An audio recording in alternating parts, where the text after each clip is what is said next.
What is going on, everybody? Francis here. Good, happy Sunday. I am about to start a Clubhouse room. In case you're there, find me under Vegan YouTubers. I'm going to go ahead and kick things off right here. And again, Clubhouse, I'm going to be live in a couple of minutes. I just wanted to set the live stream. This is the first time I'm doing this. So hopefully I can get a couple of people, get the chat going as well. And again, Clubhouse, download it on your iPhone and Android, anywhere you are in the world. So again, we're 2 minutes away. I'm going to be talking about how veterinarians are specifically I want to say the only doctors that eat their patients. This is going to be something worth discussing. As you all know, I'm the CEO of the Patmosphere App, and so it's mind-boggling to see that a lot of these doctors are, in fact, treating namely dogs and cats, but they are going home to eat chickens, cows, and pigs. And so this is the first time I'm going to be live streaming, so hopefully I'm not too bad at this. Let me know, guys, if audio and video is being heard correctly. So give me a thumbs up or hit me up in the chat if you'd like to. I'm going to start the room. Again, if you are on Clubhouse, join my room. It's called Vegan YouTubers. Again, that's Vegan YouTubers. It's officially 8 o'clock, so it is time to get this party going. See you in there.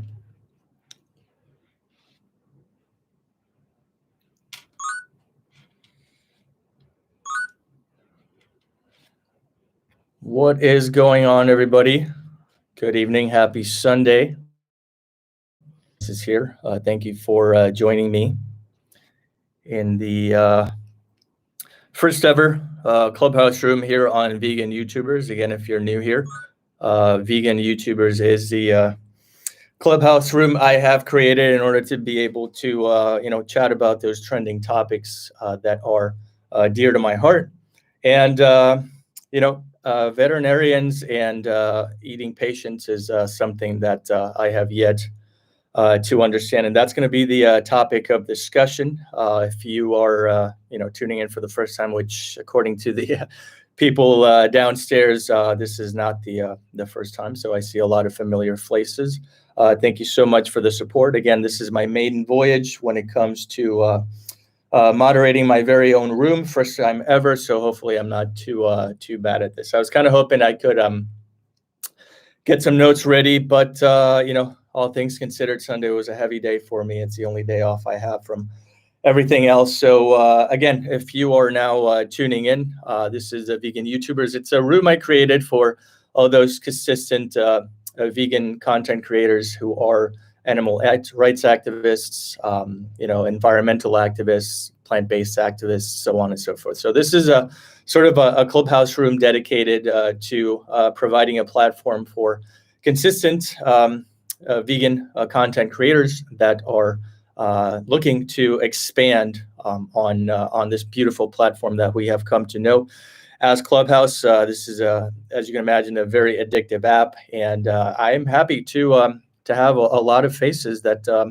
are normally included. So I'm going to kick things off, I guess, a little about me if we are now getting to know each other for the very first time.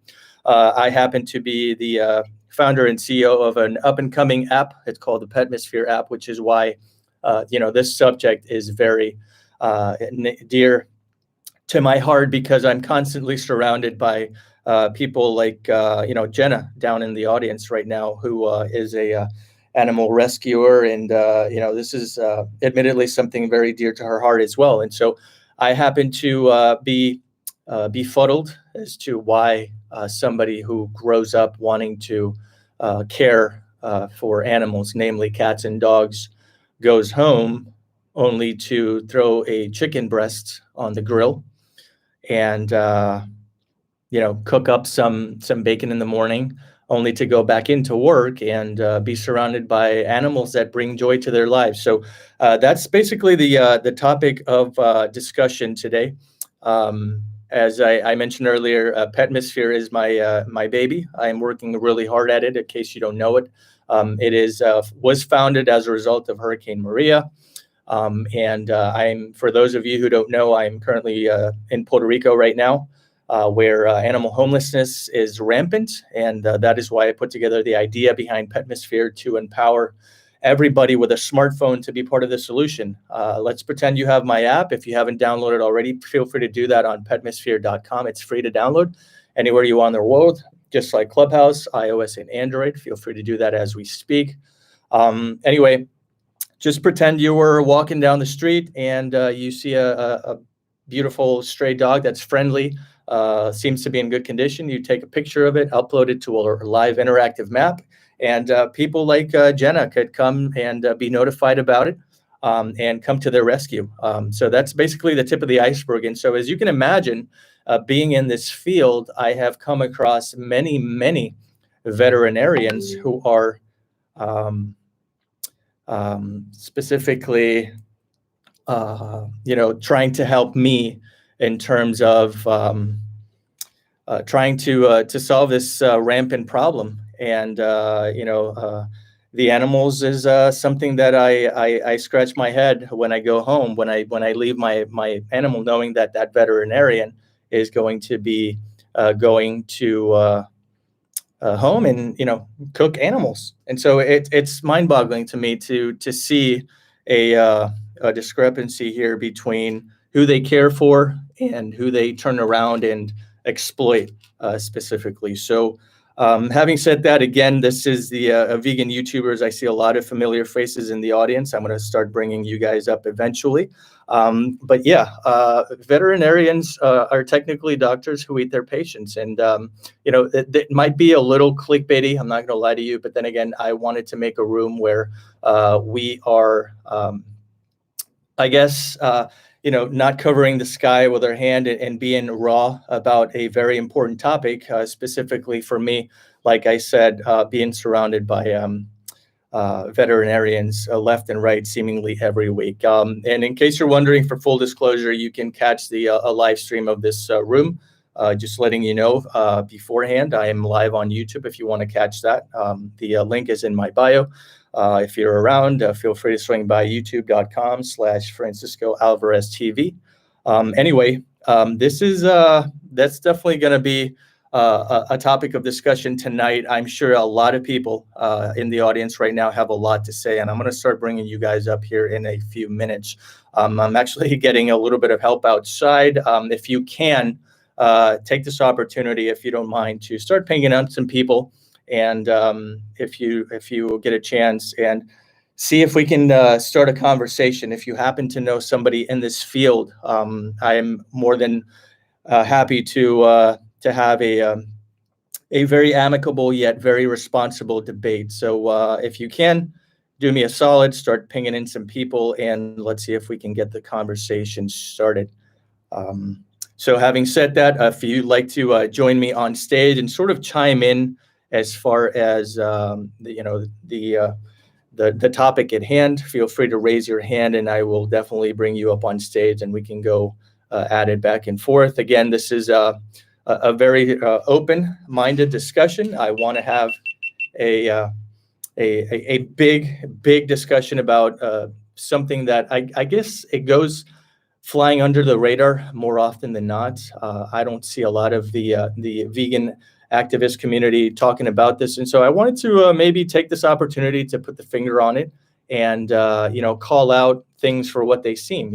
Oftentimes we see veterinarians as caretakers, as lover of animals. I'm going to go out on a limb and say that many of these folks will say, they love animals, but then again, like I said earlier, they will go home and eat whatever's in the fridge. Most likely than not, they are in fact eating animals. They just don't see the connection. So if you want to hop on stage and join me, I will be happy to do that right now. Jenna, let's go ahead and bring a couple of people on stage. Thank you guys so much for being here. So Jenna, I'm going to go ahead and after having established the sort of talking points, thank you so much for being here. I know that you're sort of in the field and surrounded by veterinarians yourself. So go ahead and introduce yourself into the room. I'm sure that a lot of people know you. But yeah, floor is yours. Hey everybody, I know lots of you here know who I am. I'm Jenna. I've been an ethical vegan for, it'll be 21 years next month. I'm also an activist as well. I run my own feline rescue. It's part of my home. My husband and I built 2 rooms as part of our home. I easily have 30-some felines in my direct care. I do it all by myself with a couple of volunteers every now and then. It's my full-time job. I'm also a registered nurse, but I left the hospital a while back, so I could devote all of my time to this. So I do work with a lot of veterinarians. I love them. They're wonderful with me. I have a great relationship with them. Not a single one of them is vegan. We've certainly had some discussions about it, and flow into, but it's definitely a topic to be discussed. It's a great deal of disconnect, as we all can appreciate. So, but that's what I do, and I'm looking forward to the conversation. And I will pass the mic over to my friend Paula. Hey everyone, good to have you, and I love this discussion. It's such a good one for us to think about different professions that interact with the animals and the misconceptions we have about them, because we would think, as you said, that veterinarians would have the animals, number one, near and dear to their hearts, but obviously that's not the case.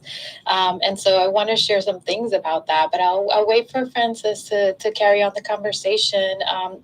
I am an animal rights advocate, and I do that with different ways. Just to tell you guys a little bit about myself, but I think a lot of people in the room know who I am.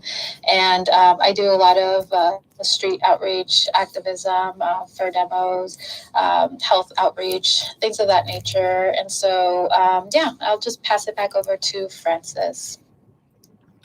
Absolutely, guys. Thank you so much for being here and supporting. You are obviously no stranger to these rooms. So I guess the first question that I want to pose to anyone wanting to chime in is, why do veterinarians themselves have a hard time distinguishing between the fact that cats, dogs, maybe parakeets, I mean, I'm trying to think of the usual animals that they probably see on a daily basis. I think it's safe to say cats and dogs are comprising of 90% of the entire, patients that they get to see on a weekly basis. I'm sure that the other 10% is comprised of maybe, parakeets and a little constrictor boa here and there, hamsters, guinea pigs, all that stuff.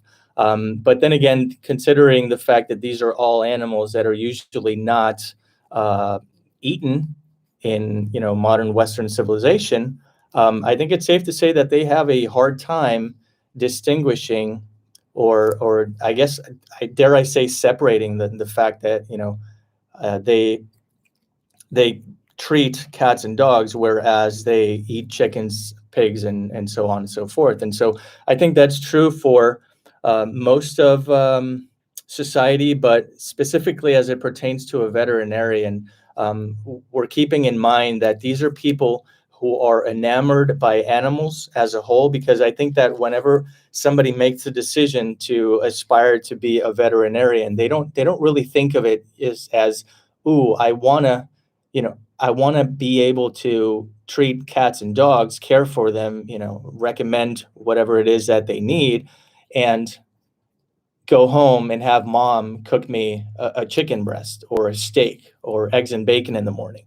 I know for a fact that nobody grows up already making that separation. So something along the lines of growing up and aspiring to be a veterinarian, something happens, right? What do you think happens between that moment, and why do you think veterinarians have such a hard time coping with the fact that all animals deserve love. I'm going to open up the room. If somebody wants to go ahead and take that over, feel free to jump in. Well, I think it's like anything. I mean, most people have been conditioned their entire lives to think that cats and dogs and maybe, some of the other animals that we consider our companions, that's what they are. They are companions, whereas other animals, their purpose, and I say purpose with intent, is to serve us, and therefore, or to serve us, whether it be via food or something else. And we compartmentalize that. This goes in one category, this goes in the other category, and we separate it. And I'm even though veterinarians, do go into this profession because they have a love of animals, I think, that's their idea in their head is, I do have a love of animals, the kind that we share our homes with. And I don't think they necessarily at the time always wrap their head around the fact that, wow, I'm actually going to have to deal with other animals as well in a different capacity. I don't know. I think it just comes down to the fact of just most people in general, when it comes down to the whole vegan philosophy, is they've been brainwashed to think of one as a companion and one as food and something else. And it's just so hard to get out of that mentality. And veterinarians are no exception. I think we just hold them to this higher platform because they have chosen to dedicate their lives to helping animals and curing their diseases, and making their lives more comfortable.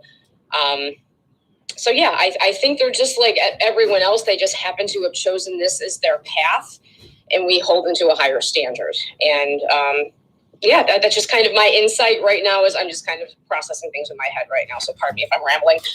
But yeah, that's all I have for right now. So I'm Jenna, and I'm complete. Jenna, thank you so much for chiming in. I got a quick follow-up question specifically to you because I know you have a very robust and past and current history. Have you ever been given the opportunity to sit down with a veterinarian and sort of pick their brain as far as the conversation at hand, by any chance? Check. I have actually. I worked in surgery at a clinic, a veterinary clinic, for a while after I left the hospital, when I was trying to kind of, broaden my horizons and see where I wanted to go. I'm like, okay, I'm going to see how this goes with being a nurse to animals instead of humans for a while. And that's where I got a lot of my training and how I'm able to, take care of the animals that I can and what have you. And the veterinarian that I worked with, mind you, he was a very kind man. He offered his services because it was a clinic, so he didn't get paid a regular salary that most veterinarians do. But he was just so hardcore. Farm animals are here for us to eat. I treat them to keep them alive long enough, fatten them up, get them to the point where they can be slaughtered, and that's it. I come here, I take care of people's family members, and it's a different ball of wax. I mean, and it was just like this straight steel line that he was just unwilling to cross or even put a dent into it. It was very challenging working with him. I mean, there was no animosity between us by any means, but it was just very difficult because he knew where I was coming from, and I knew where he was coming from. And and there were times he even actually apologized to me. He's like, Jenna, I know I say some things that are upsetting to you. And I'm always like, it's not upsetting to me. I said, I'm just trying to understand, where you're coming from. So he also was a little bit older, he was in his little bit later years of life. So he had already been doing this for a long time. And as you can imagine, his views were very, steadfast. They were very consistent. And, but yeah, that was probably one of the most, and this wasn't just one conversation. Obviously, these were conversations we had several times a week because I was there that often. Needless to say, he did not change, but they definitely helped direct me in how to interact in other areas, though. So they were definitely beneficial. So, but yeah, that's what I have to offer on that one. I'm Jenna, and I'm complete. Paula, I think you were wanting to chime in on something. If you'd like to, go ahead. Yes. So I'm going to say some. So I discussed this topic with a few people on a different platform last year at some point, and I learned something that was really, really, really surprising to me. And it'll probably surprise a lot of people in the audience. So something like that Jenna said is like, oh, veterinarians get into this for their love of animals. Well, what happens actually, what I found out from a couple of veterinarians who let me know is that they actually discourage and will not admit people who want to come to veterinary school who say they're vegan or that they love animals or they believe in animal rights. They actually ask these questions during the interviewing process, and they basically do not let vegans or anyone who talks about the animals in that way into the schools, the veterinary schools. Now, I know that sounds crazy. I know that sounds absolutely insane, because you would think that this profession, this industry would want professionals who love animals, so much so that they are saying they're vegan or activists or advocates of animals, whichever way you want to put it. But no, they actually, someone told me they have an actual coalition set up against these schools, and they're trying to get them investigated for this, because the applicants have to actually lie if they're vegan and remove anything from social media that shows that they are at all connected to animals in this way before their application process and all of that. And during interviews, they get specifically asked about animal rights. And if that one interviewer actually told someone that they would let a vegan in over their dead body, like that's how serious they were about it. And so, yeah, I want to share that because I think it was certainly very surprising for me to know that this was happening, because in the medical profession, you do the opposite. You go into interviews and you proclaim and want to prove how much you want to help people. That's how you do an interview for medical school. You tell them and you show them with your resume, with your application, you show them how much you've tried to help people. But it's the opposite for veterinary school. So I want to throw that out there, Francis. I don't know what you want to say about that before I continue, but yeah, I'll just throw that out there. Wow. Thank you so much for sharing that, Paola. I did not know that. And my jaw, if you're watching on YouTube, is on the floor. So a quick reset of the room. If you're just now joining in, this is the maiden voyage for my club here, Vegan YouTubers. Paola is the one that just spoke. My name is Francis. I'm the CEO of the Patmosphere App and the host of tonight's room. Topic of discussion is veterinarians are doctors who eat their patients.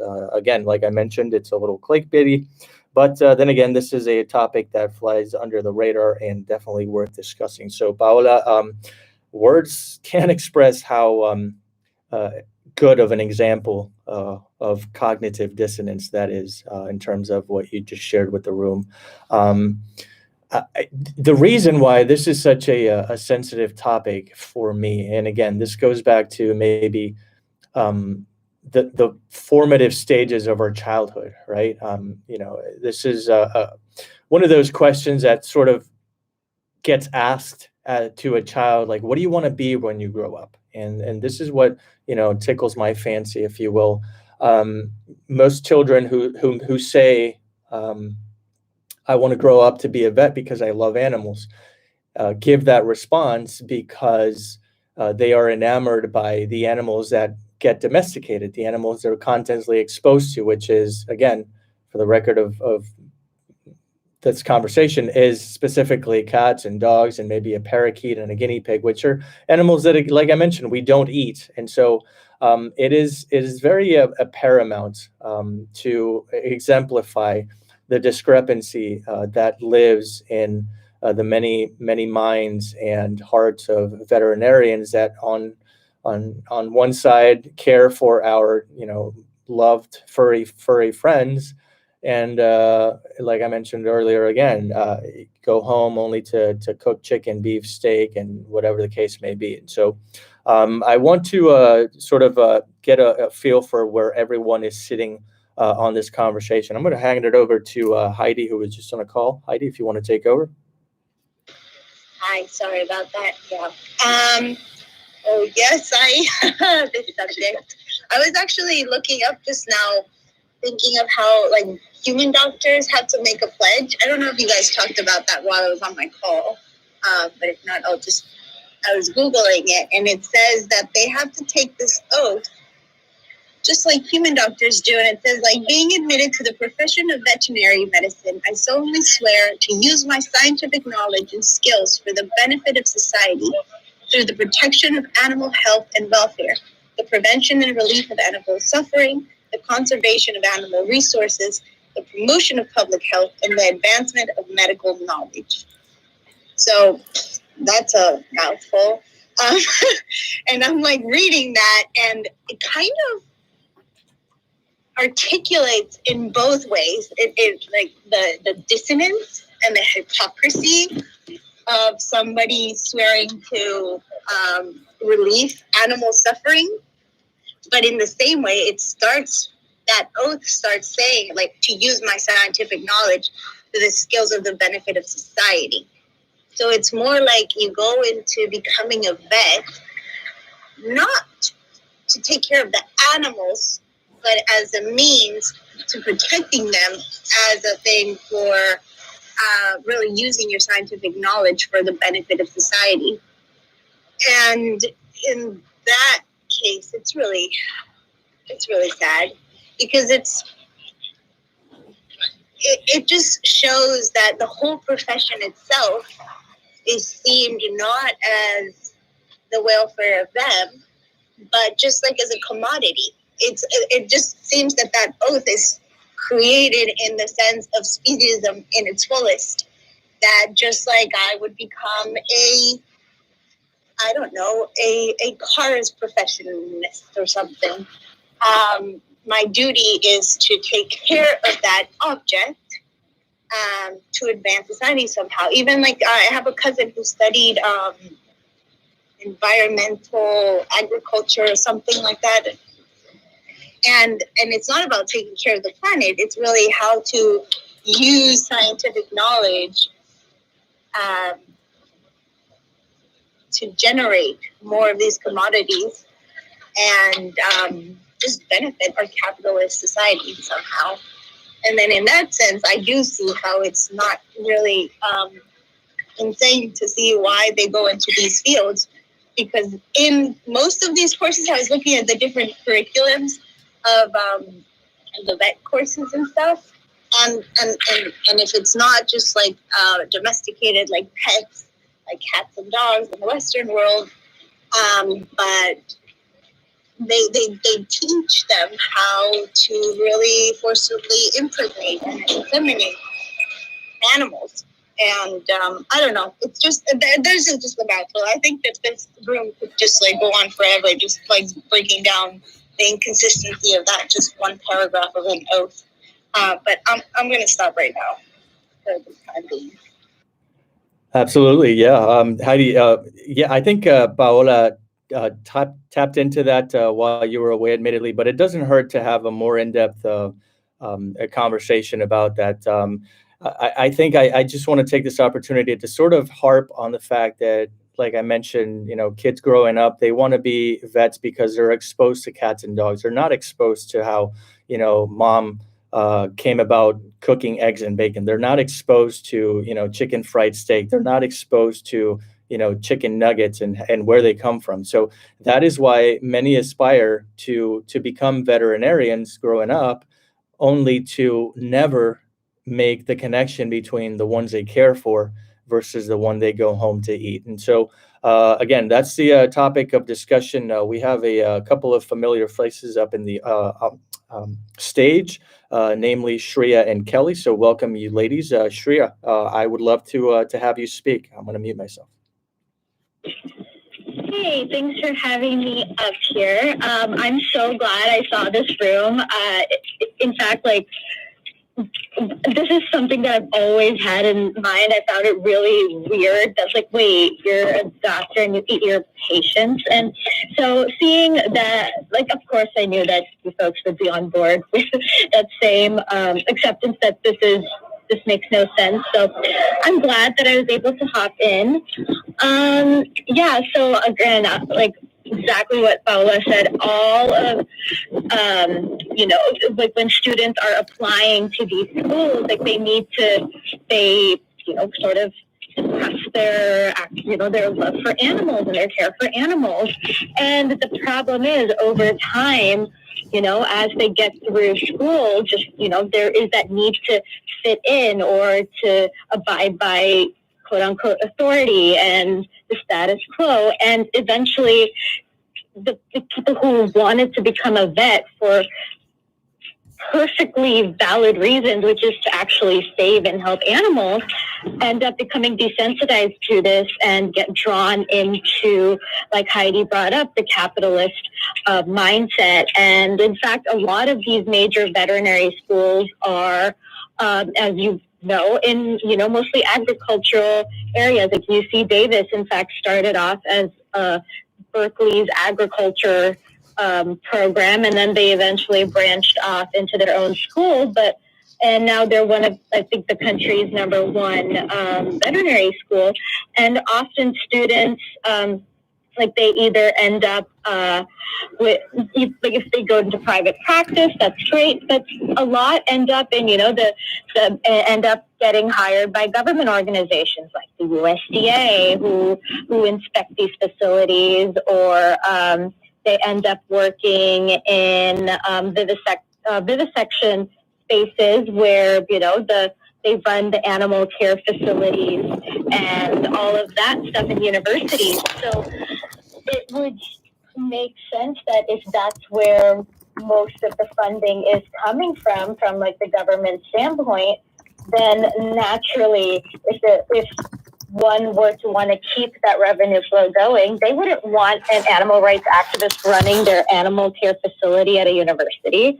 So it makes sense as to why it is the way it is, but at the same time, it doesn't make sense to say I am a veterinarian and it's my job to take care of other than human animals, when that job entails filling the pockets of those who want to profit off of their exploitation. So that is something that I'm glad that we're having this conversation on. And I think that's it. I feel like there's something else that I wanted to say, but I forgot. So if I remember, I will come back to that. I am Shreya, and I'm complete right now.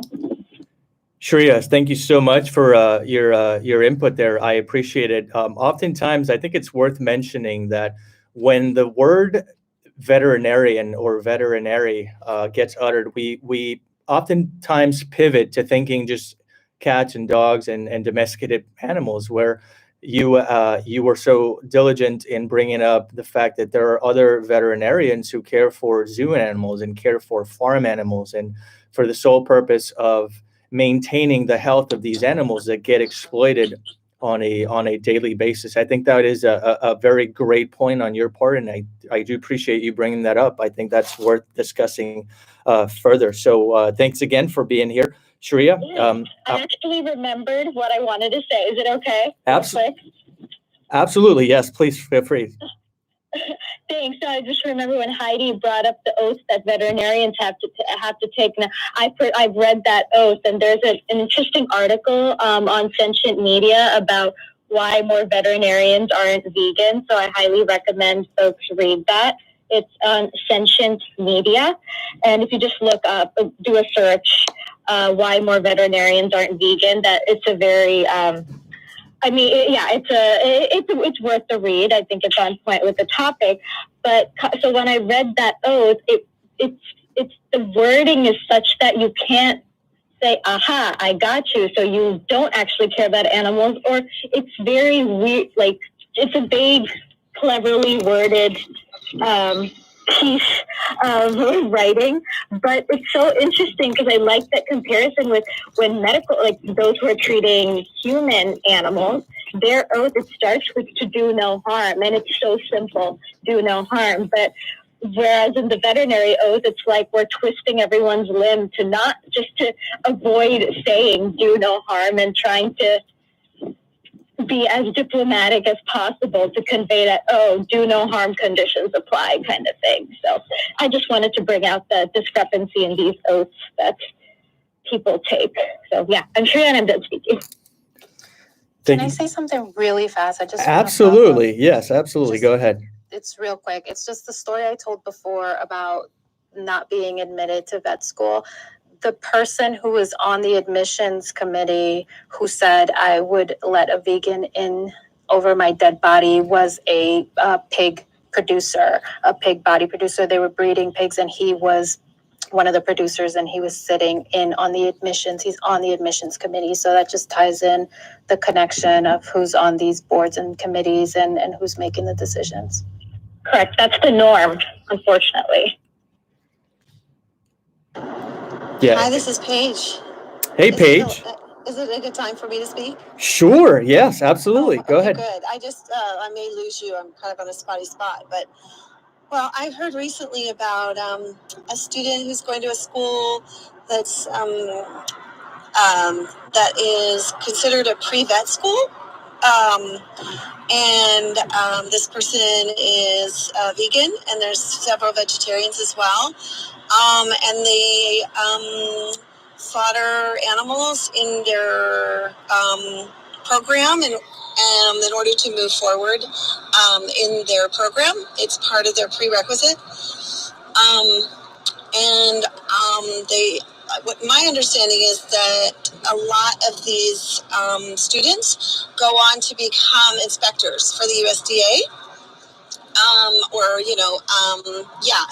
In the business of producing animals. I also heard, and you can look this up on It's Mercy for Animals. I had seen a video of a sanctuary that asked for, I forget which state, maybe Iowa, for their animal veterinarian to come out and to support their, I think it was a cow, to be administered support, medicine and so forth, and support to live. And they were having this, discrepancy that the veterinarian was saying, okay, take this is what I'm going to administer to your animal so that they can, grow to be larger for your sale. And she said, no, that's not what I want to do. Is this animal's living its life to when it's naturally passes away. And the multiple veterinarians refused to administer the proper the proper medicine and support for the animal to live out. They had a ethical, difference of opinions. This Paige, I'm done speaking. Hey, Paige, thank you so much for chiming in. Yeah, I think it's a conversation worth having. You guys are apparently really well versed as far as the difference between your prototypical veterinarian in your neck of the woods as opposed to those who take care and look after animals who are exploited for farm raising, as they call them, unfortunately, the livestock and the zoo animals and so on and so forth. So that's a very insightful information, Paige. I had no idea that, the ins and outs of the industry. I'm sure that, I think you've been vegan for a lot longer than I have. I think that's fair to say. And so any and all information that you ladies could bring up to stage so that I could, we can all grow from each other. I think that is very welcome here. So I do appreciate you, Paige. I'm going to go ahead and keep things moving. I think that Kelly is up next. Kelly, thank you so much for being here. Your 2 cents, please. Thank you so much, Francis. So I just wanted to just quickly mention organization because I love this topic.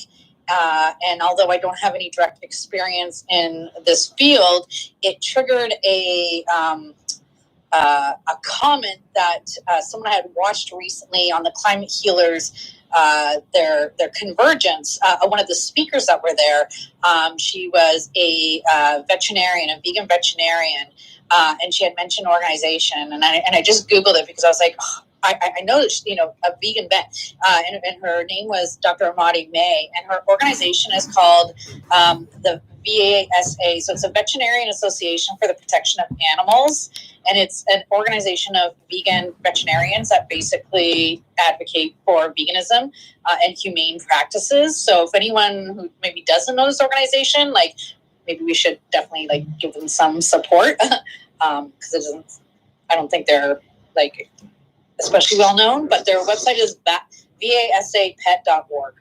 So I just wanted to throw that out there to everyone. I'm Kelly, and I'm speaking. Okay.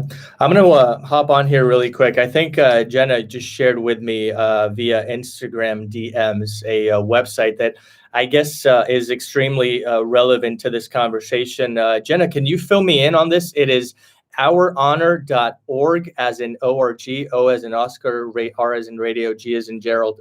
Jenna, explain a little bit more about this, if you don't mind. Yes. Some of you may be familiar. I did try to ping her in. There is a wonderful ethical vegan animal rights activist veterinarian on Clubhouse, and I think Paula, you follow her on Facebook as well. Her name is Crystal Heath. She's amazing, and she co-founded Our Honor, and I'm not super well versed in it, but it is basically to help the veterinary community, and I'm assuming students as well, with these ethical challenges that they face, or more or less the scrutiny they face and the obstacles they face from the non-vegan community involved in veterinary medicine.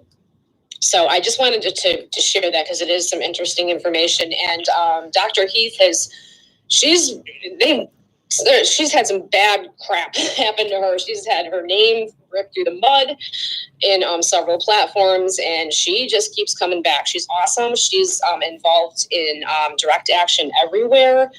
I believe she was a pretty strong presence last summer in Iowa, and please don't quote me on this, when they were doing the ventilation shutdowns, which were, of course, sanctioned by veterinarians as being humane. That's a whole another emotional, horrible thing that happens. But yeah, definitely check out Our Honor. It's great that it exists, and hopefully we're going to see more of it. I added it to our chat to Paige, and I'm glad Paige is up here because, like I said, she does have someone very close to her going through veterinary school right now that is dealing with some of these issues. So we do have some good people with some voices out there. So that's what Our Honor is. And she's had several articles where her name's been mentioned. Like I said, recently there's this organization called Protect the Harvest. And it's basically, I think it's cattle ranchers, beef ranchers, and it's a big thing how they feel threatened by us, as they're calling us animal rights extremists. And which is good. I'm glad they feel threatened by us. But of course, her name was brought up in there as well. So that's what that's all about. So yeah, do take a look at that when you guys have a chance. It's got some nice information in it, and definitely a shred of some hope. So I'm Jenna, and I'm complete. Yeah, Jenna, I actually heard about that organization. I was in one of their meetings. So I'm not affiliated with DXC, but a friend of mine asked me to join on one of their Better Science calls, because that's something that I'm really interested in, getting animals out of research labs. And yeah, I believe they are working on putting together some resources for veterinary students who are vegans, and offer support, and how we as a community can help them, and also make sure that they don't lose that that care for animals, and instead get desensitized and just fall into the status quo. So one of another great vegan veterinarian who is in the team that I work with at PETA, her name is Ingrid Taylor. Dr. Taylor does amazing work in that space, and she's actually helping with this initiative as well. So thanks for bringing that up, Jenna. I forgot the name, and so I'm glad you brought that up. Jenna, I do appreciate you chiming in and explaining the situation. I'm actually on their website right now. Again, it's ourhonor.org. If you scroll over to where it says our mission, I want to read something which is basically a great summary of what it is that we all, I think, obviously I'm speaking for most people when I say the most dangerous phrase in our language is, "We've always done it this way." This is a quote attributed to Grace Hopper. And I think that basically encapsulates what veganism is all about and what we're trying to eradicate. So very cool website. I think it's worth mentioning that on the top right, if you're anywhere near a computer, it does have a contact us. It would be kind of cool if we could actually set up a room with somebody representing this entity. So something to look forward to, maybe if we cross our fingers. So I do appreciate it. Again, a quick reset of the room. This is my maiden voyage in my very own Clubhouse. Vegan YouTubers, feel free to hit that that greenhouse so that you get notified of any and all rooms that I will be putting together. Hopefully, maybe Sundays. Everybody's resting and probably sitting up in bed, so you can definitely make a little time to grow from healthy and very educational debates and conversation. So I do appreciate you guys for the support. And definitely want to go ahead and get things moving. Nicole, I love your profile picture. I think you've been very patient with us, so I do appreciate you being here. I'm going to go ahead and fork over the mic, and the floor is all yours. Hey, everybody. This is a pretty awesome conversation to be having, and thankfully, here in Ontario, we do have quite a few vegan veterinarians, which makes sense. So that's pretty great. A few things I just wanted to note, and thank you for sharing those resources, Jenna. I hadn't heard, I have met Crystal, but I hadn't heard of the organizations that she co-founded to support vet staff and those in the animal care profession. So that's amazing. Good for her. She's such a sweetheart. And yeah, she went through hell, I think about a year ago or so. Vets were,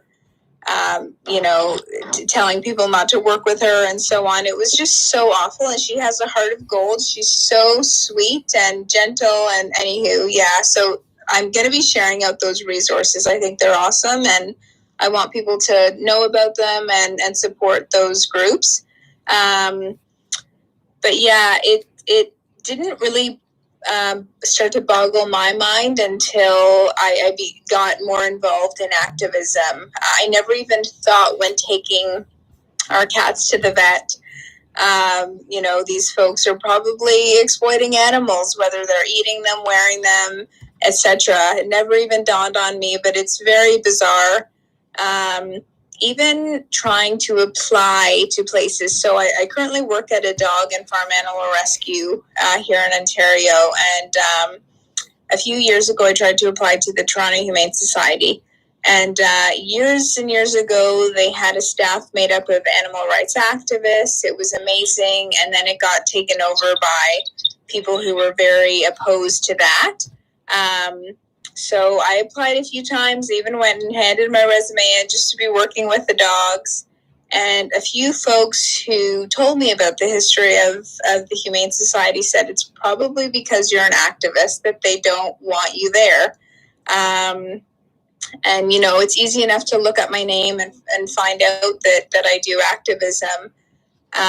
So that was really discouraging, like even not far outside of the vet community, but rescues that don't want animal rights activists involved in their workplaces, which again completely boggles my mind, because if you're looking for people who are compassionate and patient and kind and gentle to animals, I would want to hire animal rights activists to work with rescued individuals. But yeah, it's so shocking. So yeah, it's really disheartening to see that these places who advocate for high standard of care and respect and all of this. Just not wanting really good people to be working for them, and in fact wanting people who go out in their everyday lives and participate in violent industries. And they don't do a whole heck of a lot of educating their staff about the rights of other non-human animals outside of the typical cats and dogs. And yes, I know that cats and dogs are abused, they're exploited in many industries.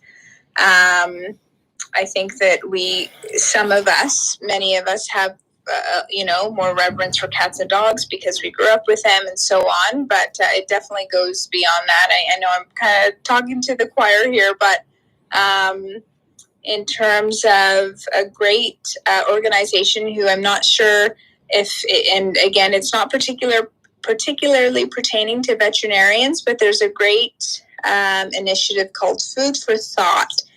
And basically what they do is they try to work with cat and dog rescues and clinics and things like that who are doing fundraisers to make them all vegan so that they're not serving the body parts and secretions of animals at their fundraisers. So again, it's based in the U.S. I think it's based out of a sanctuary in the U.S. It's called Food for Animal Place. Yeah, the Animal Place Sanctuary. Yeah. That's right, Shreya. Yes, thank you so much. So yeah, they're also great. So yeah, there's a ton of people doing good work. Thank you for having this room. It's amazing. How can we have these conversations? What I want to ask is, how can we have these conversations with the vets who do take care of our animals, who I think are generally, I would hope, good people, although someone mentioned earlier, a lot of them are hired into these industries, which is really upsetting. And I know a few people who dropped out of vet tech school and vet school because they didn't want to endure having to go onto farms and so on, which I think is absolutely outrageous that that's part of the curriculum. But yeah, how perhaps later in this call, we can maybe discuss how can we have these compassionate and unapologetic conversations with the vet staff who care for our non-human animal companions. I'm Nicole, and I am done. Yeah, absolutely. You know what, Nicole? I think that's a great sort of transitional question. You kind of read my mind on that one. Let me go ahead and maybe sort of transition to that very important conversation, because I'm a firm believer that hard conversations are worth having and need to be had. And so my question for everyone in the room and those interested in the audience, obviously feel free to raise your hand. I'll bring you up.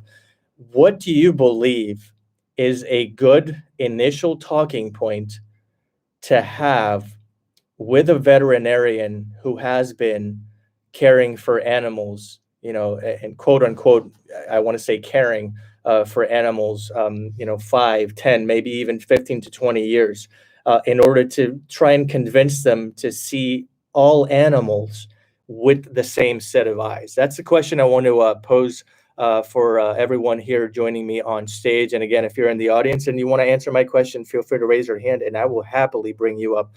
So if you, Jessica, if you want to take a stab at my question or simply just chime in with what you have to say, feel free to do that right now. Thanks for having this room. It's such a good topic and an important one that we need to think about, that a lot of people probably don't even think about. And it's really disturbing to find out some of this insider information and to really know who's in control. But it's also good to know that there's all these organizations out there and people that are doing good. So thanks for all the resources. I mean, it's true. There are vegan vets out there. But so like Jenna said before, we do hold veterinarians at a higher standard to this lifestyle, just as we do with vegetarians, environmentalists that aren't vegan, because we feel like they're closer to it than anybody else. But at the same time, they could be somewhat in the same category as hunters and farmers because they're dealing with animals on a not as extreme. But we just have to think about, so you're transitioning to ask that question, and that is really what I was going to talk about. I was going to say, how do we get them to how do we connect to that and get them to open up about that? So we just need to ask some questions and like get them to think things, have them make that connection somehow, like get to know the psychology. We're not going to understand where they're coming from, and we're not going to agree where they're coming from. But if we can get them to explain to us, and if we could work with them and not attack them, then we can see where they're coming from or how they feel about it and why that is. Maybe they've never thought about it before. I have no idea. Maybe they're afraid that they won't make money anymore. We can let them know that there are a lot of vegan veterinarians out there making money, being successful, and making a positive difference. We could get them in contact with these vegan veterinarians and, you know, follow them or something. Tell them about these organizations and resources. And I love that Nicole was saying that about the food for thought, because I always thought that. I was like, why are there so many animal shelters that are doing amazing things for cats and dogs, but then when they have an event, they're eating pigs, cows, and chickens? Like, what?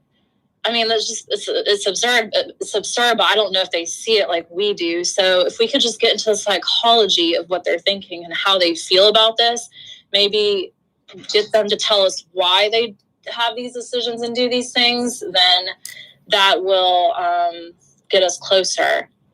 So yeah, that's all I have, because I don't have any experience with vets or in this industry. But yeah, I was just thinking about that. Jessica, thank you so much. I think you hit the nail on the head as far as my question is concerned. So thank you for giving it a shot.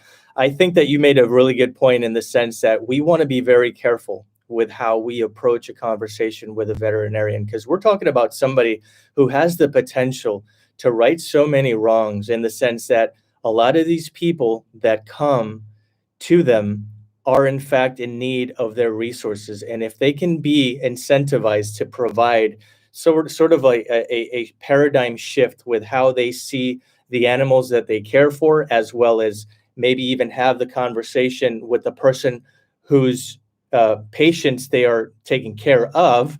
Sorry to end the sentence with a preposition there, but I think that you bring a really important point, in the sense that we have potentially so many people around the world that could be on, and dare I say, air quotes here, on our side, right? They have such a huge potential in terms of how we carry on the message. So I think that is a great way to see things. Absolutely. Does anyone else want to take a shot at that question before I keep things moving? Yeah, I do. I'm Rebecca. I'm the director and founder of the Old Goats Home and Rescue in Washington. And I've had this very conversation with my vet. He's a ruminant specialist. They're very, very hard to come by. And when you have over 300 ruminants in your care, it's definitely someone I want to have coming out to the farm every month. His biggest thing when I was talking to him about it was disassociation. When they come through veterinary college and they go through all the motions of becoming a vet, which is very in-depth, they learn to compartmentalize their emotions towards animals. Because generally when you go into the field, it's because you love animals and you've got compassion for these animals and you want to help them. But there's a certain point in the veterinary training where they're learned to put that aside, because they can't love every animal that comes through them. They would get absolute compassion exhaustion, especially if they're passing on, if they're having to euthanize an animal. So they learn to compartmentalize and disassociate from the animal, which is why I think there's not as many vegan vets out there, is because they're completely disassociated with it so that they can do the work that they do. So to have that conversation with him as a vegan-led rescue was, he said, it's not that I don't think about the animals, and it's not that I don't love the animals, but I work with the animals every single day and I see some of the horrors, and I just have to compartmentalize and disassociate, which I think is really sad for the industry, but it's also a reason why so many of them are committing suicide. I don't know if you guys have heard of the rates of suicide in veterinarians is insanely high. It's one of the highest in the world, or at least in the US, that I know of as far as statistics go. So I think you have to put that into perspective of when you're becoming a vegan, if you're not been a vegan for life, you're brought up, in my perspective, to have that disassociation already. And it's not until you get through that disassociation and understand the horrors and the love and the compassion and the amazing creatures that every single species are, including humans, that you begin to see what's on your plate for what it is. And that is why you become vegan, whether it's because it's the animals or whether it's because of your health or whatever it happens to be. But if you've compartmentalized and disassociated to get through your job, which for them is mostly 7 days a week because they have so much paperwork, they have so many people coming through their door, that it's going to be really, really hard to break that sort of cycle because they're so compartmentalized all their emotions just so that they can work. This is Rebecca, and I'm done. Rebecca, thank you so much for your input there. I think I'm going to go on a limb and say we wholeheartedly agree with everything you said there. Going back to what I mentioned earlier, I think veterinarians, they're such a dark horse, right, when it comes to spreading the vegan message, because if only we can get them to see the homogenous visual perspective and emotional and ethical perspective with which they treat cats and dogs, and spread that around. Like I want to say, if there's a word that I would like to use to describe veterinarians, it's short-sightedness, right? I think they're short-sighted. They see things for what they are because they do have a fondness for domesticated animals, but I don't know if it's, through the med school or vet school, as most of you have alluded to in this conversation. I don't know if something happens, much like it happens throughout society, that they are told to, care for certain animals and continue living a regular lifestyle behind closed doors, and when they're not operating their clinic. So very insightful information, Rebecca. Thank you so much.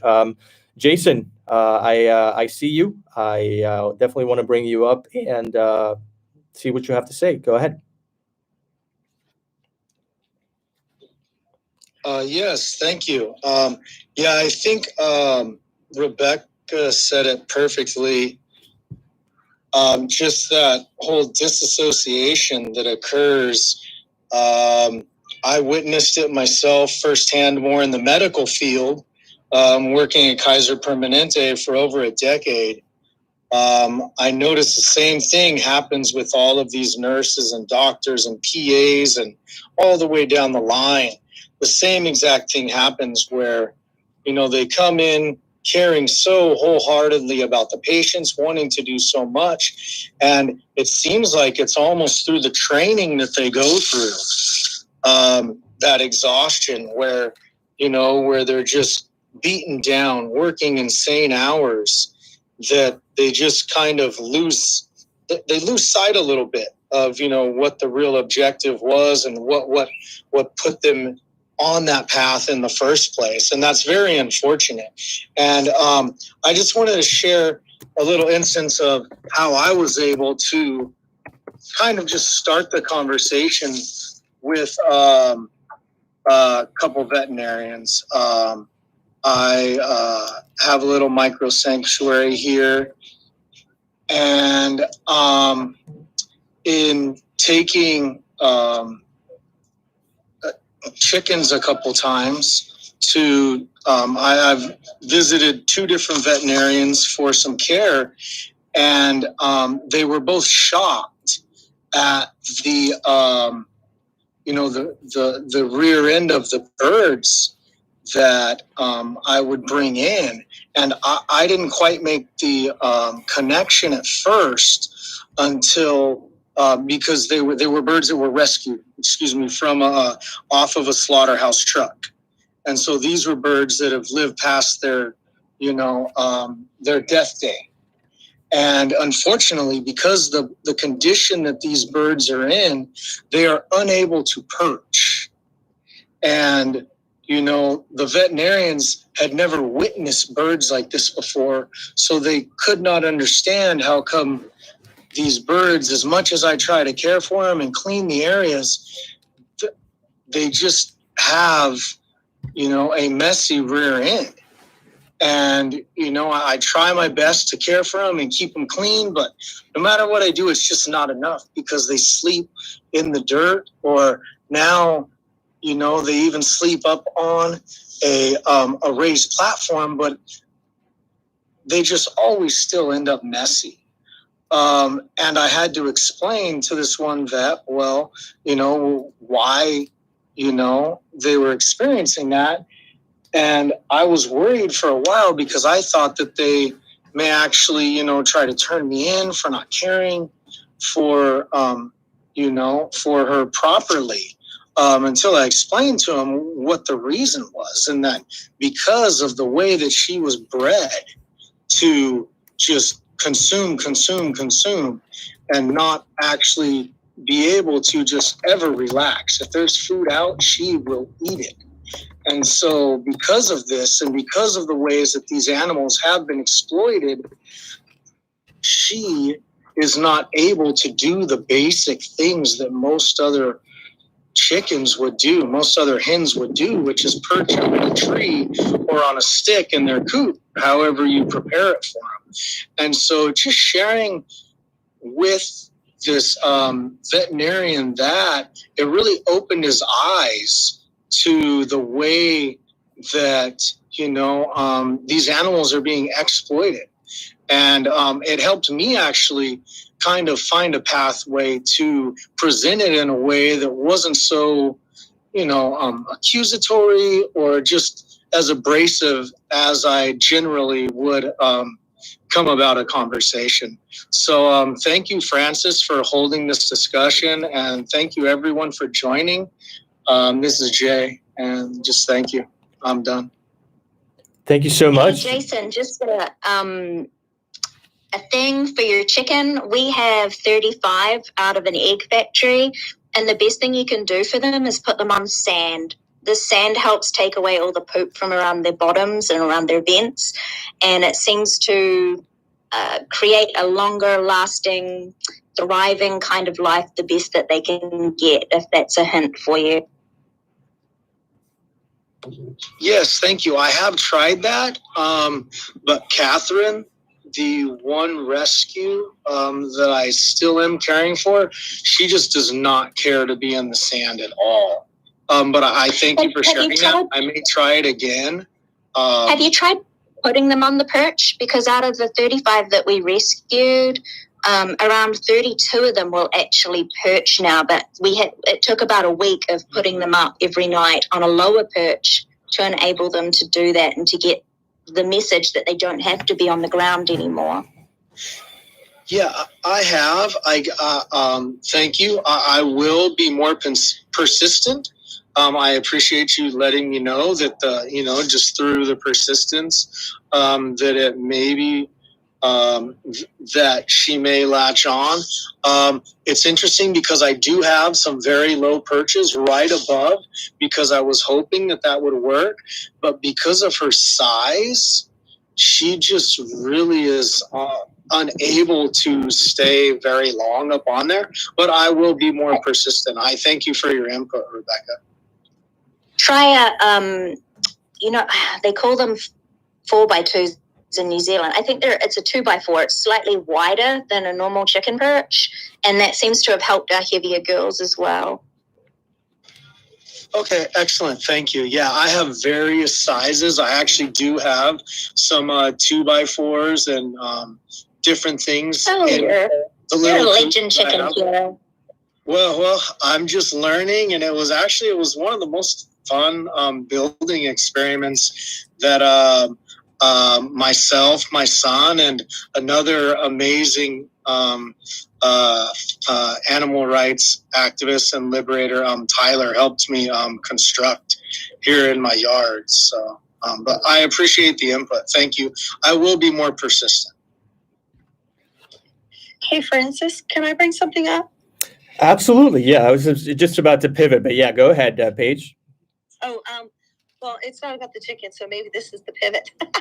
I was just thinking, you know how there are different leaflets for, various communities? What if there was one that was put together, one of the ones that seems to be the most impactful for people that I've shown that aren't vegan, is the one that has like a chicken and a cat and the dog and a cow and says there's no difference. That seems to be one that has made it seems to have been the most impactful leaflet. So there's that. I wanted to say that. And then the second thing I wanted to say is I also heard one of the things, I think in this room we're also just trying to kind of understand the psychology. Spending time in the animal agriculture rooms, one thing that, at first I was shocked, but then just trying to understand is that, essentially here in America, particularly these rooms tend to draw the American farmers, and in their minds and in their beliefs and where they're coming from is that they're providing sustenance, they're providing protein. They believe in their minds, in their hearts, and honestly from their hearts, they're taking care of the animals and they're providing food for humans and people who are even in food injustice situations and nutrition deserts and so forth. So I think keeping that in mind is important. And then the last thing I want to share is that this same person I was telling you about that I know that's in a pre-vet program, also on top of slaughtering the animals as a requirement, also was told that this was the closest these veterinarians were going to get to organs of these animals. So in other words, you may not agree with the processing here, but it's basically an opportunity for you to get, right there real close to the organs. So, which I feel like is brainwashing, if you ask me. And it's also a way to like you said, desensitize these young, 18, 19-year-olds that are going to this particular college, this page.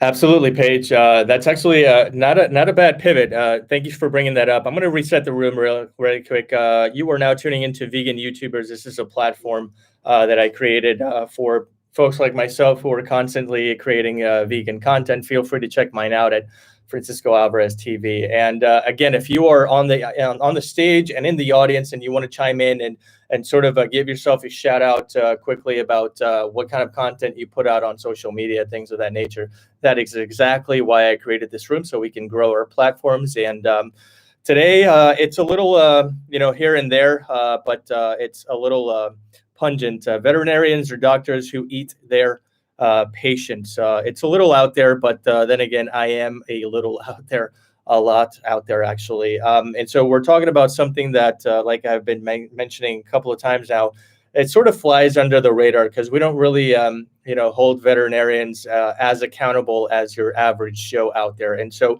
having said that, if you're new, I want to sort of transition here as to how it is that we could actually maybe tackle the root of the problem before it actually, creates a even bigger discourse within the veterinarian community. I'm on a website right now. It's sentientmedia.org. I don't know if one of you ladies mentioned it earlier, but how do you think veterinary schools may actually be promoting speciesism? And maybe, if you want to tackle a second question, how can we actually overcome it, right? How are they promoting speciesism, and how can we actually get them to stop? That's the question I want to pose moving forward.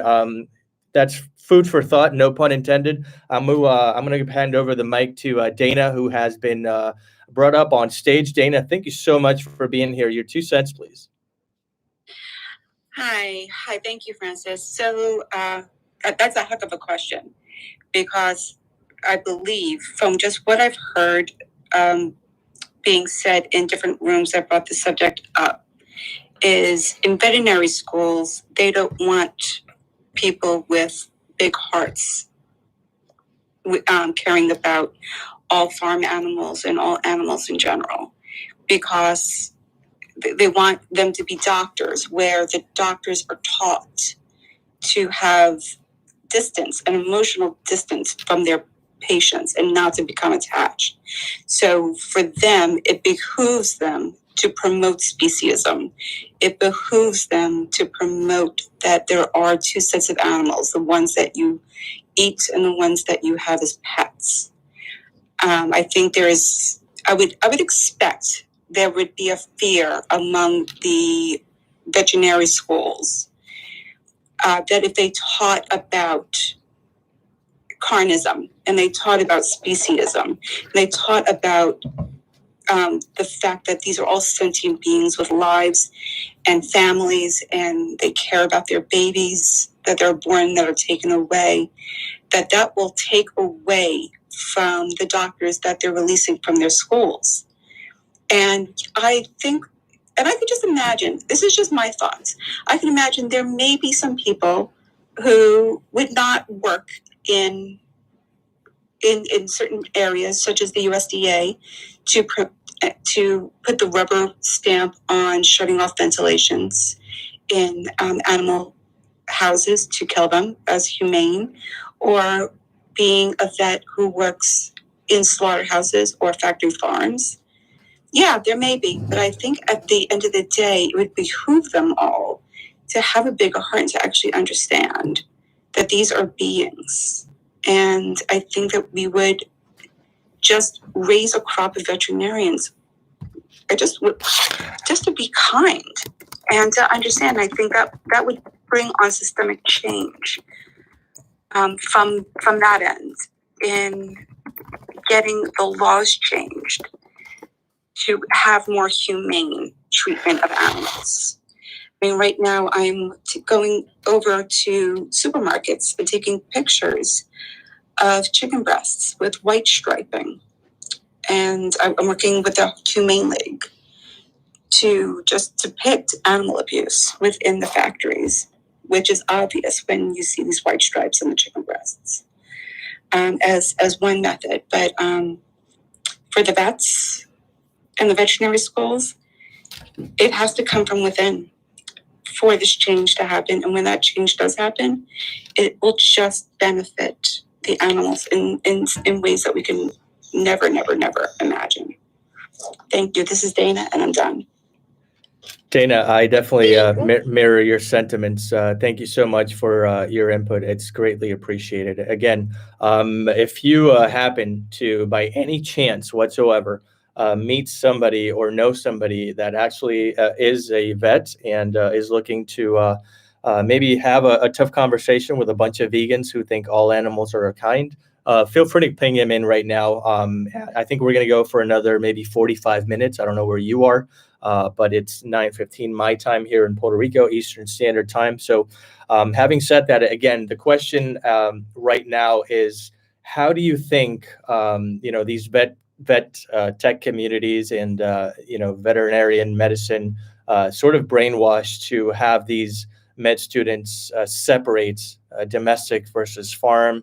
And how do you think that we can actually stop it at the root of its core? That's the question I'm posing. If you want to chime in, feel free to do that right now. Hey, Francis. This is Shreya speaking. Behavioral change is so important, and I think that's what's going to have a sustainable, long-lasting effect. And at the same time, if we're looking for something, especially given the time frame of the catastrophe of the climate crisis and all of that jazz, and you want immediate fixes, I think this parallels your question as to how can we bring about change at a systemic level. How can we bring in legislation or forms of regulations that don't put people with financial interests or any sort of capitalists or political whatever benefit in these positions of power, who are admitting students who come in with the intention to actually help another being regardless of their species. there are any folks in the audience or on here with expertise in law or the political aspects of getting something to kind of come at it from a top-down approach, so that it might perhaps accelerate the pace of change given the systems that we are dealing with. Although I do 100% believe that the ideal scenario would be if everybody could just, at the flick of a switch, have a change of heart and just respect all life forms, period. I'm Shreya, and I'm done speaking. That's exactly what we're here for, Shreya. I wholeheartedly understand where you come from. I mean, that's a perfect world we're all, I think, in our very neck of the woods striving towards. I think that we're all on board with everything that you just said. And unfortunately, we're far from a perfect world, but I think that we should all adopt your mentality, and that is, think globally but act locally, and do what you can with what you have in your neck of the woods, and hopefully we'll spread like a positive virus. So I do appreciate your words. Heidi, you were about to speak. Yes, I've had bad signal, but going back to several of the questions that you've posed before, like how this specific profession how does it promote speciesism, and how could it even go further and start to tackle it and break it down? Or I actually think that, I'm not going to pronounce the word, I'm just going to say vet. But this field is theoretically very, I'm probably going to get punched here, but it's very anti-vegan in my eyes. I think that the foundation of it, the curriculum, just the whole narrative behind it is specifically meant to see animals as that change of preposition, like they're here for us. That is what vets are here for. They're here to take care and breed or just pacify beings that are here for us and not with us. And the whole idea of it, even like on just like the domesticated pets and cats and dogs, I had my baby and I would take him to the vet thinking that they knew the best for him and everything, but it's the same as going to a human doctor. You don't know at the end if they just want to buy a new condo or something and they're just proposing, or they have a contract with a certain company for promoting some product or another. And at the end, my dog died very sick because of all of the advertisements and the surgeries and everything that the vet that I blindly trusted was always advising. And when I say it's very anti-vegan, I mean that idea.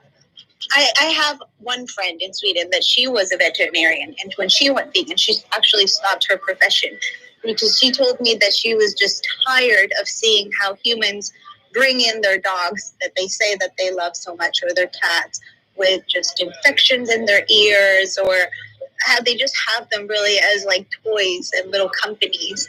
So it's always seen as, how does this animal or this being serve to my purpose? They're just there to comfort me. The idea of a companion animal or a service dog, it always has the priority that the animal is there for the human, and the vet is there not for the animal, but for the human to have a happy life where his animal is not sick. And that's just the nice part of the vet industry. But there's also the ones that, it's kind of like when you're little and you think you love animals and you want to, not everyone, but I've seen people on Clubhouse on their bios that say, like, I love animals and I'm a zookeeper.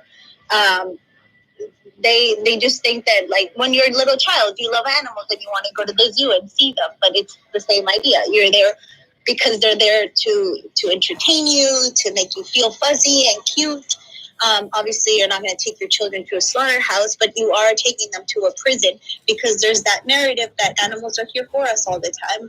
And the only way that an industry like that or a profession where it actually has the health and the well-being of animals as a priority would be completely eliminating the veterinary profession as it exists today and creating another one which is more based on ethics for their well-being, but transforming one that really just promotes the harm and the use that we have of it with them, that I think it's going to be like impossible. I don't know if I'm making any sense, but I see it from like the side of, I studied anthropology. And if I had studied anthropology back in the 50s or something, when it was very romanticized, it was called like couch anthropology. These people would just sit down and think that they were just observing these exotic natives and observing their culture and the way they eat and what they dance and everything from a very objective point of view. They weren't doing anything good to them. They're actually helping colonizar the rest of the tribes that they were trying to investigate. And down in Colombia, being an anthropologist still today is very bad because it becomes the only way that you can actually get paid some money is by the big government corporations that basically just need an anthropologist to sign a paper saying, oh yeah, I talked to this tribe here. They know what they're getting into by giving us their land. This company has offered a certain amount of motorcycles or whatever, and they understand what they're doing. So it's really that they're using people who say that we love like different cultures and minorities and everything, but they're just using this profession to steal from them what belongs to them. And in the same way, that's like what the veterinarian industry does.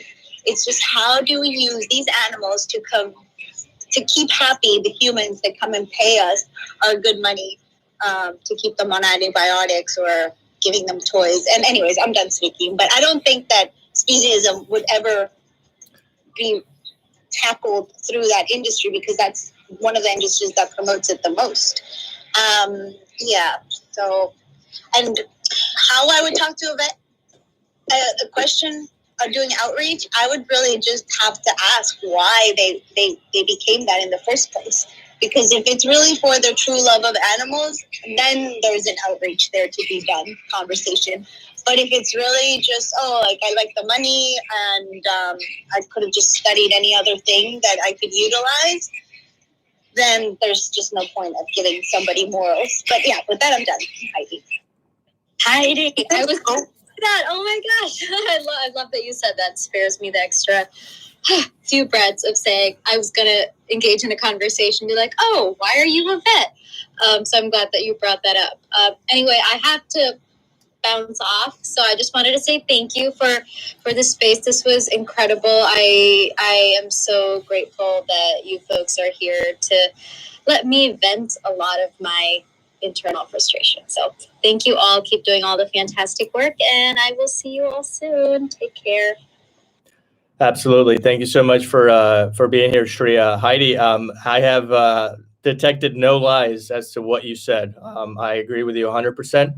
I think it is a very convoluted industry, much like it is actual human physicians. I think that's we're teetering on something very debatable. But I sort of want to stay on topic as far as animals, because at the end of the day, I tolerate humans and I love animals. And as a vegan, I think I can literally say that and mean it, as opposed to somebody who's maybe a veterinarian, but I digress. Anyway, again, this is a quick reset. Vegan YouTubers topic of discussion is a little out there, but I think that we all are adults here and we can have the tough conversation. So having said that, I want to go ahead and keep things moving. I see Jennifer and Anthony. Jennifer is no stranger to these rooms. Anthony is wearing his party hat. I happen to know him in real life, so I'm very excited he's here with me. But before Anthony, Jennifer, you are up next. Hey guys, thanks for having me. Great discussion tonight, and I really appreciate it. I would love to have this discussion with some vets. I think it would be an excellent idea. I love that we, can talk about this, and I think it's great. But one of my kind of grievances with conversations is that, like, sometimes they can be one-sided, and we end up talking in silos or in an echo chamber. And I would love to have, these, like, an actual discussion with these veterinarians. On that note, I do have a couple of friends that are vegan vets, although the majority of vets that I know and that I deal with are not vegan. I for sure have questioned that myself. And the feeling that I've sort of gotten, and I'm no expert in this subject by any means, so this is really just having had my own personal experience and just opinion. But I think I sort of have a feeling that the vets that deal with companion animals might be a little bit different than the large animal vets. So the reason why I think that is because I have dogs, and so and now I have senior dogs, so we're at the vet all the time now. And I remember sitting there in the waiting room with my husband, and we were waiting for our vet because he was late, and it was lunchtime, and they ordered in like roast chicken. And so all the whole staff ordered in these boxes of chicken. And I looked at my husband, and like the waiting room is full, and of course nobody sees a problem with it. And I looked at my husband and I was like, are you fucking seeing this? Like, this is crazy. And so like I felt like I was in the Truman Show. Like, we were the only ones that could see this thing.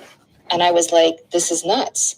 So on that note, I think that, vets are people like anyone is people, and the cognitive dissonance is real and it's strong. I don't know, what goes on in the background, and I've listened to the things you guys have been talking about tonight about the way, the application process happens and the things, the limitations they put on the application process and stuff. And that's all, I'm sure, very, very real.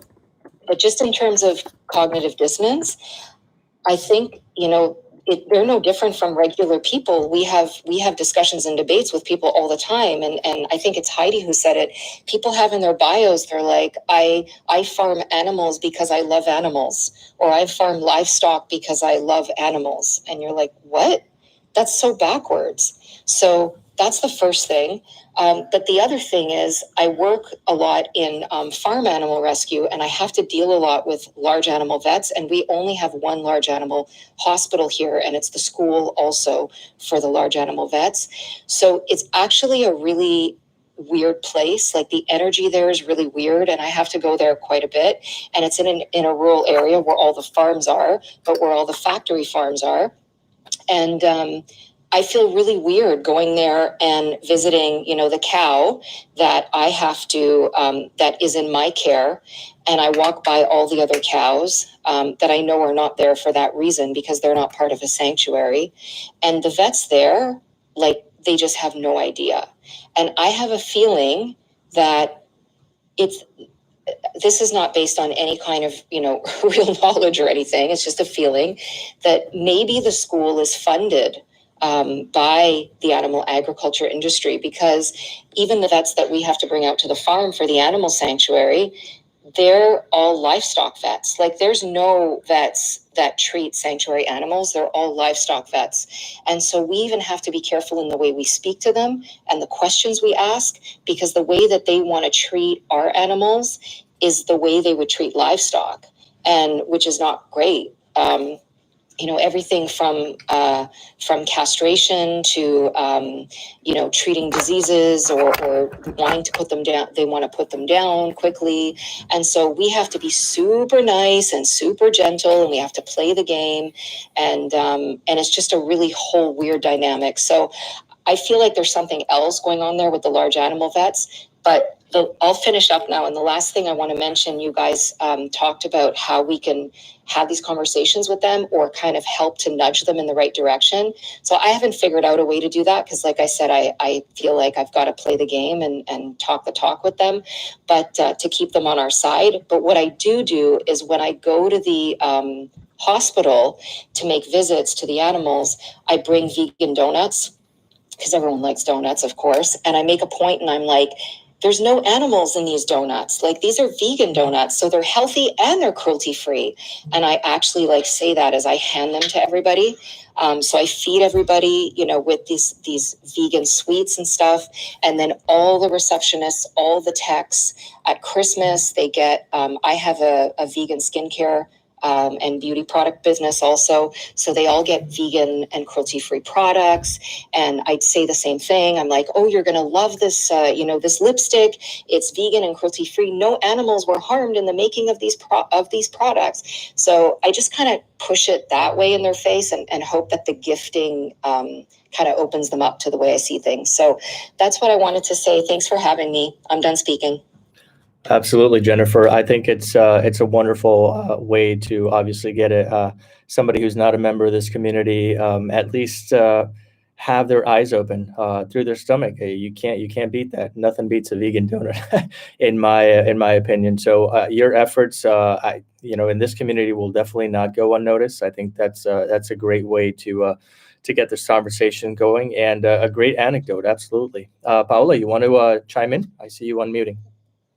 Yes, I wanted to say something. So thank you, Jennifer, for saying all that, because I think it's important to definitely highlight the difference between the different types of vets. So when you are looking at the ones that do take care of the big animals, they actually have to do more schooling than the regular vets after their vet school. So it would be something like medical school, then you have to go and specialize afterwards. So that's a way that it's kind of answering your question, Francis, from before about how is the speciesism there. Well, just in that little fact, it separates those who are going to go and treat the bigger animals that are going to be used for most of the time for animal agriculture, et cetera. So that's a way that's kind of separated. And then I just wanted to bring it back to the point that someone mentioned before, the very high suicide rates for regular vets, and the difference. There's something there with that difference, right? So like the regular vets who are treating the dogs and cats, and the fact that they have to deal with so much death and killing, euthanizing these animals on a daily basis, because it's like a pretty big number. It's a significant number, the difference, the higher rates for veterinarians for suicide rates. And they've basically like done studies on this and try to figure out why, like what's going on there. And the idea is basically that it's that they do have to euthanize these dogs, cats, like animals that we're used to seeing as companions, when they don't have to. So like a lot of the times if a dog needs a huge surgery and the human is unable to pay for it, they have to euthanize, et cetera. Like situations like that end up putting all this stress on them day in and day out of them having to euthanize these animals. And then you compare that to like what Jennifer was saying, that the big animal vets are more like they just want to put the animal down. That's the quickest way. It's something that they are more inviting to do. So there's something definitely there as far as the emotional aspect. And I think that as far as solution wise, when you were asking like, what can we do to tap into that? I think that tapping into that for the regular vets and for the big animal vets would be something totally different, a different approach. And so with the regular vets, I've also had experiences like Jennifer, where I am taking, my dog to the vet and the whole office just ordered McDonald's and they're literally getting it delivered right there while I'm in the office. And I'm like, oh my God, this is so crazy.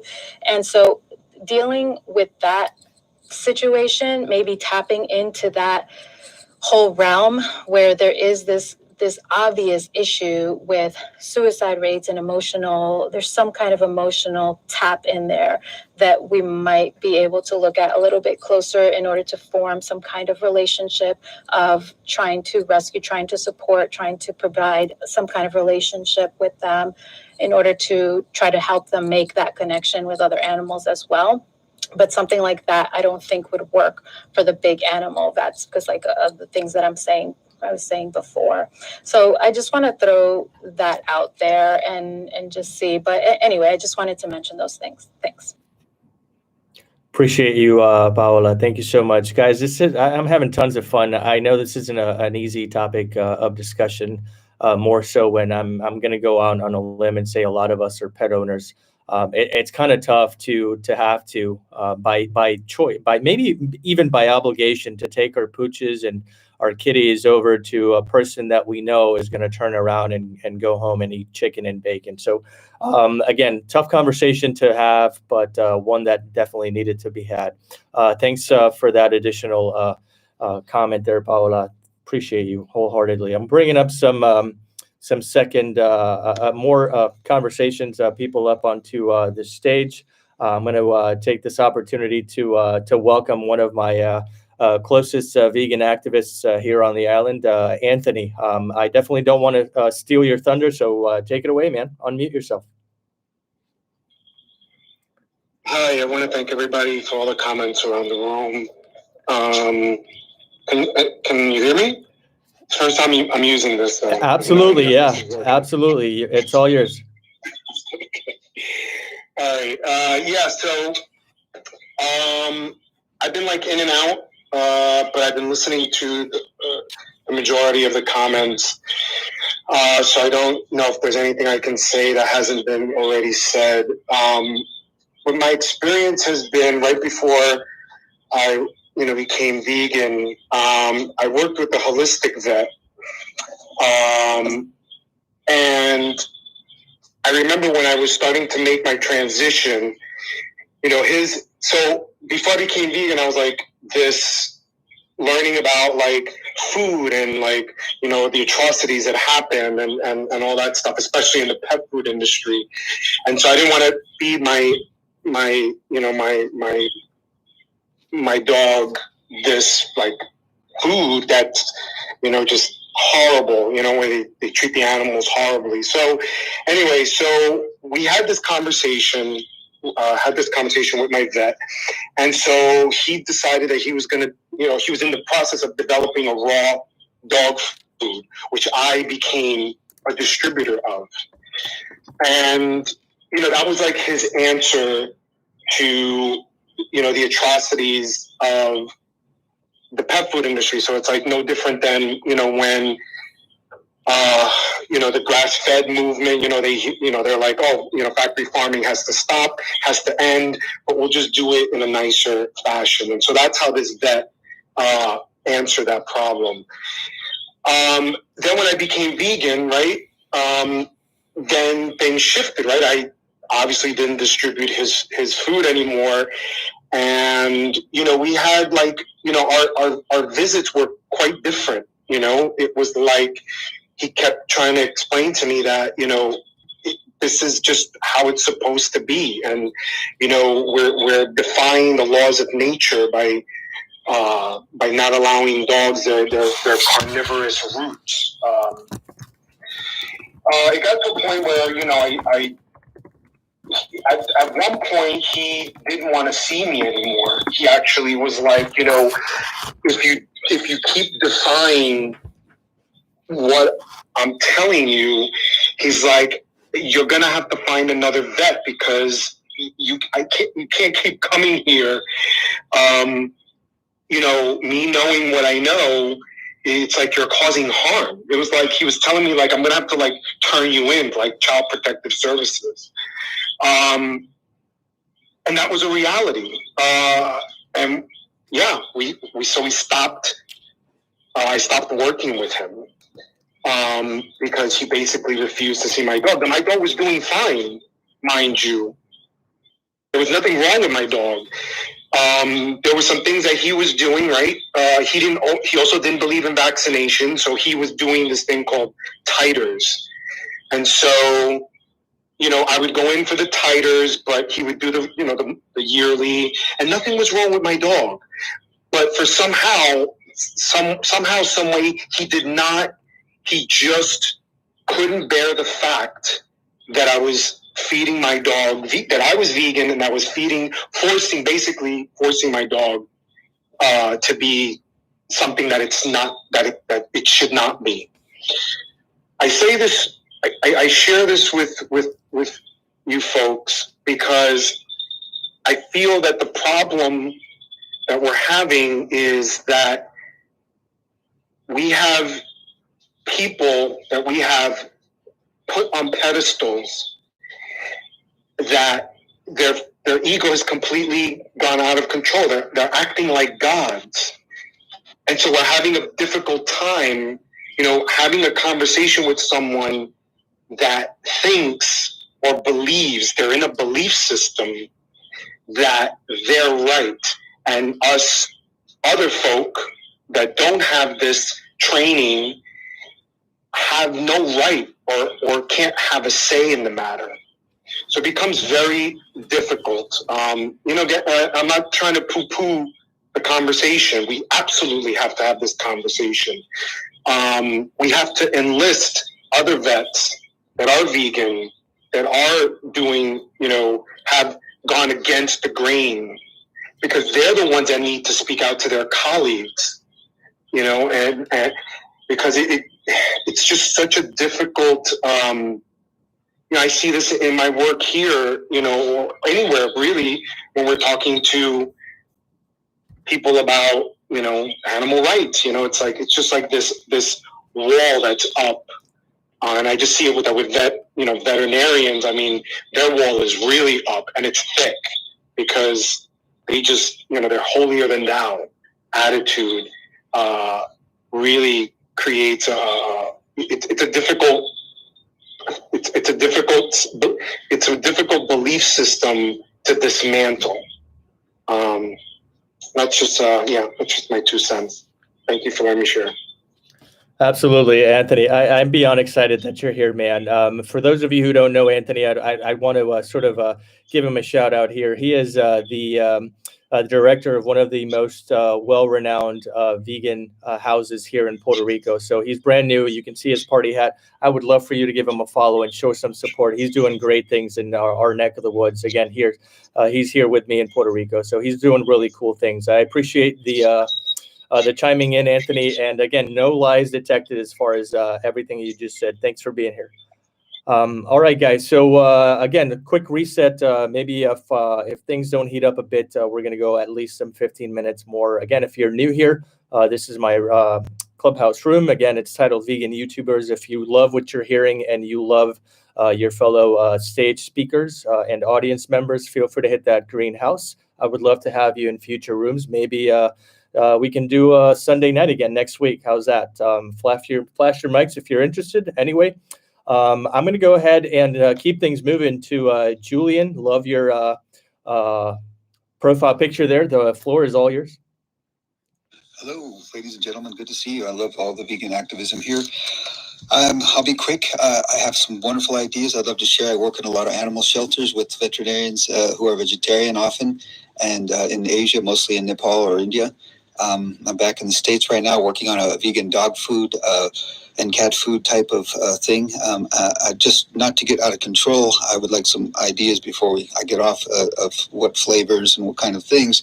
But ultimately, there's a doctor in Sacramento who's a vegetarian dog food specialist, and he recommends a lot of fresh fruits, not fruits so much, but mostly vegetables. But the dogs do like to eat a lot of carrots and raw, apples and things like that.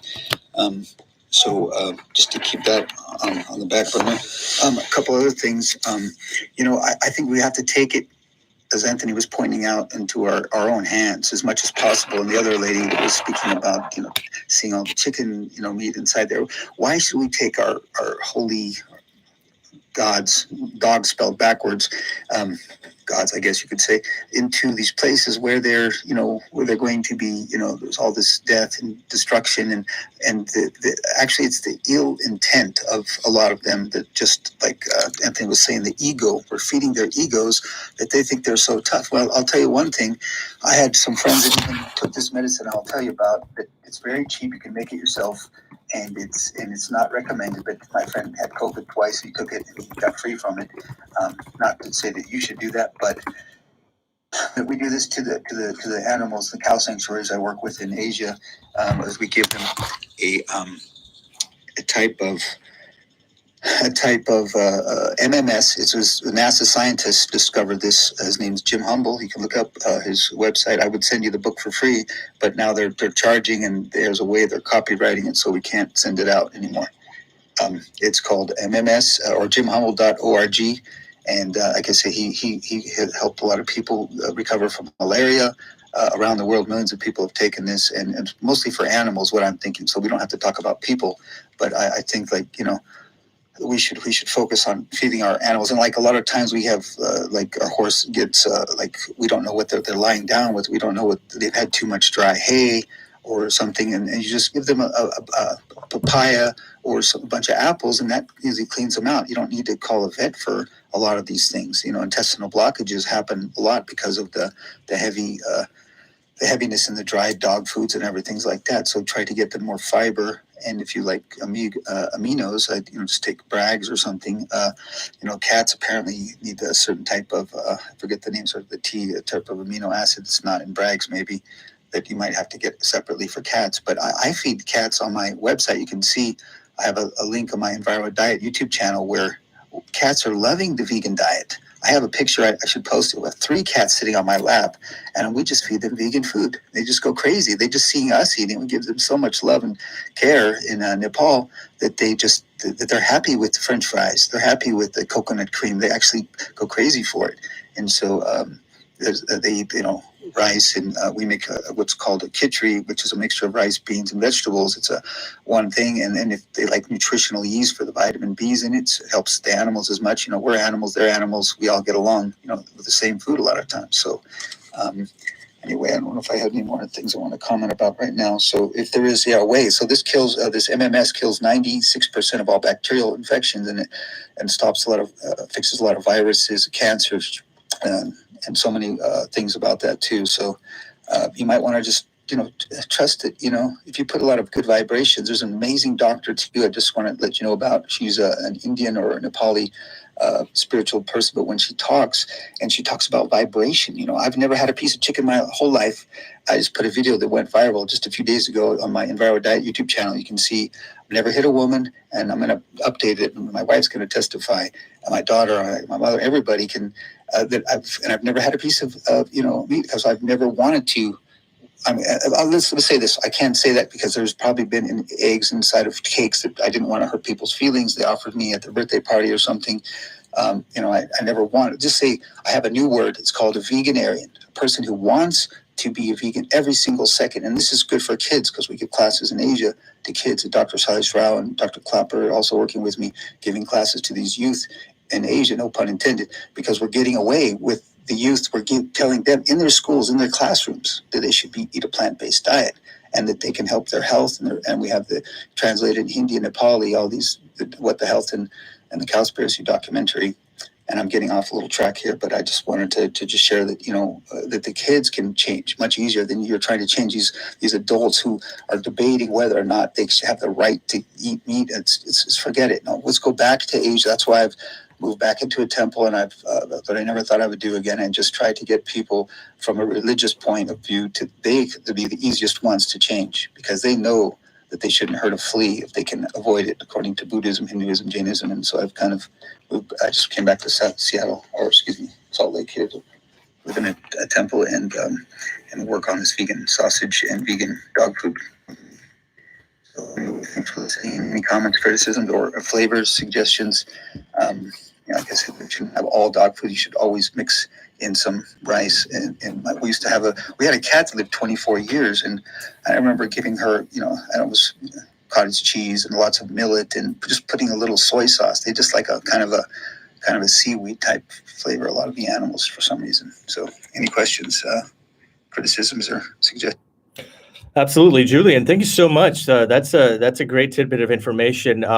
This is the vegan YouTuber, so I did catch the fact that you had a vegan YouTube channel, if I'm not mistaken. So that's exactly why we're here, man. Go ahead and give yourself a shout out. Where can we enjoy some content, and where can we maybe even email you about some vegan cat food ideas and things of that nature? Go ahead, take the mic. Okay, yeah, thanks. I like I said, I set this up just a few days ago, this Clubhouse, and maybe a week ago, and I was trying to do a 24-hour vegan helpline, vegan help support and life and wife line. I don't know, people thought it was kind of interesting, so a lot of people came in, but I was driving across the country. So anyway, I got cut off partly of that. during that thing. But yeah, so I don't know if my email is not on my profile. I wish it was. I'll put it there immediately if I can. It's not. And I will set up an Instagram. I paid somebody to set up an Instagram for me, but they're just not delivering it. I don't know why. So anyway, it's envirodiet@gmail. That's my main email right now that I'm easy access to.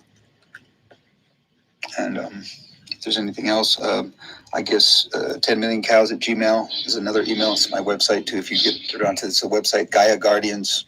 It also means cows. I've been living in Asia a lot, working with the animal shelters. I have a solution for street cows.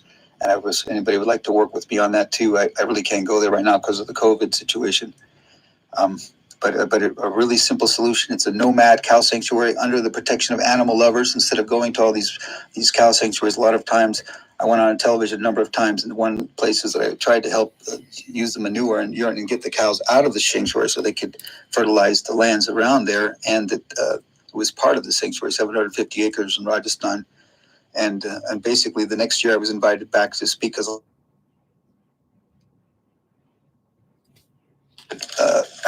3,000 cows or more died in 1 week's time because on a 10,000 cow sanctuary, it was just horrendous because they weren't given proper water and food because they weren't produced.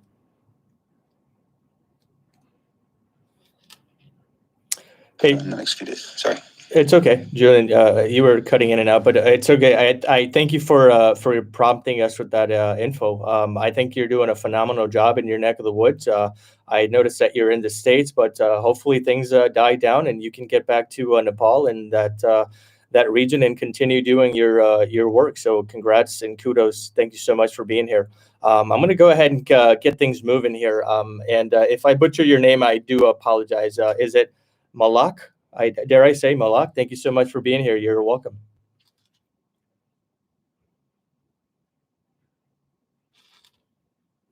Hi, Malak. Are you there? Yes, I'm here. I'm so sorry. I had a customer, but 1 second. Absolutely, not a problem. While we wait for Malak, I'm going to go ahead and introduce Amy. Amy, good to see you. Mike is yours. Hi. I just popped in, and it seems like what is the conversation about veterinarians approving of vegan diets for animals, or I've had a vegan dog for 13 and a half years, and he's so healthy. No one can believe how many years he has. We just went hiking up a mountain that was challenging even for the humans today. He's been pretty much vegan his whole life. I mean, sometimes he gets other treats, but he loves cucumbers and blueberries and Brussels sprouts, and his blood work is perfect. The only time he ever had a problem with his blood work was for about 6 months. His sister got sick and had to be on one of those diabetic prescription dog foods. I just did what they said because she was getting pancreatitis, and he ate it too. He took it for a few months, and his triglycerides went up. He became I think it's hyperlipidemic. His blood fat and his pancreatic enzymes, and I freaked out because he'd never had that his whole life. And then I took him off of it and went back on the vegan diet, and then like a month it was perfect again. So I've never had a veterinarian say anything to me because my dog has always been gratefully so healthy, but he eats a lot of fresh food and vegetables and loves all of it. Macadamia nuts, though, I found out the hard way that they're not supposed to have that. Gotcha. I'm Amy, and I'm done speaking.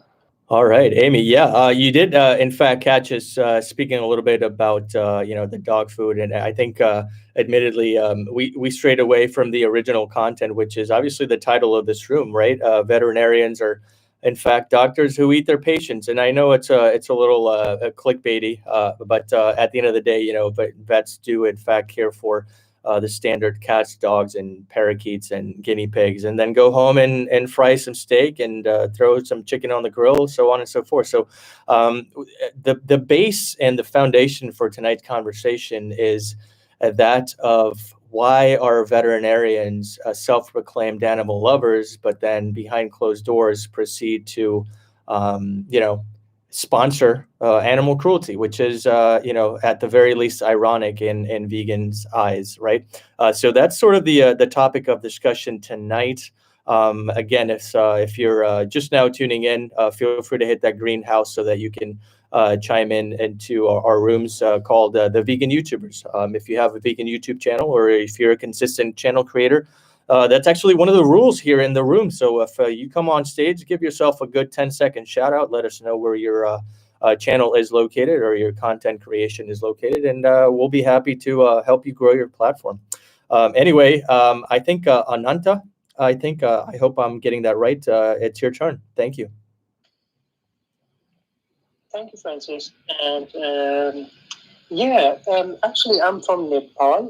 Earlier, the speaker spoke before Amy. I think he was mentioning about something about his connection to Nepal and all, and about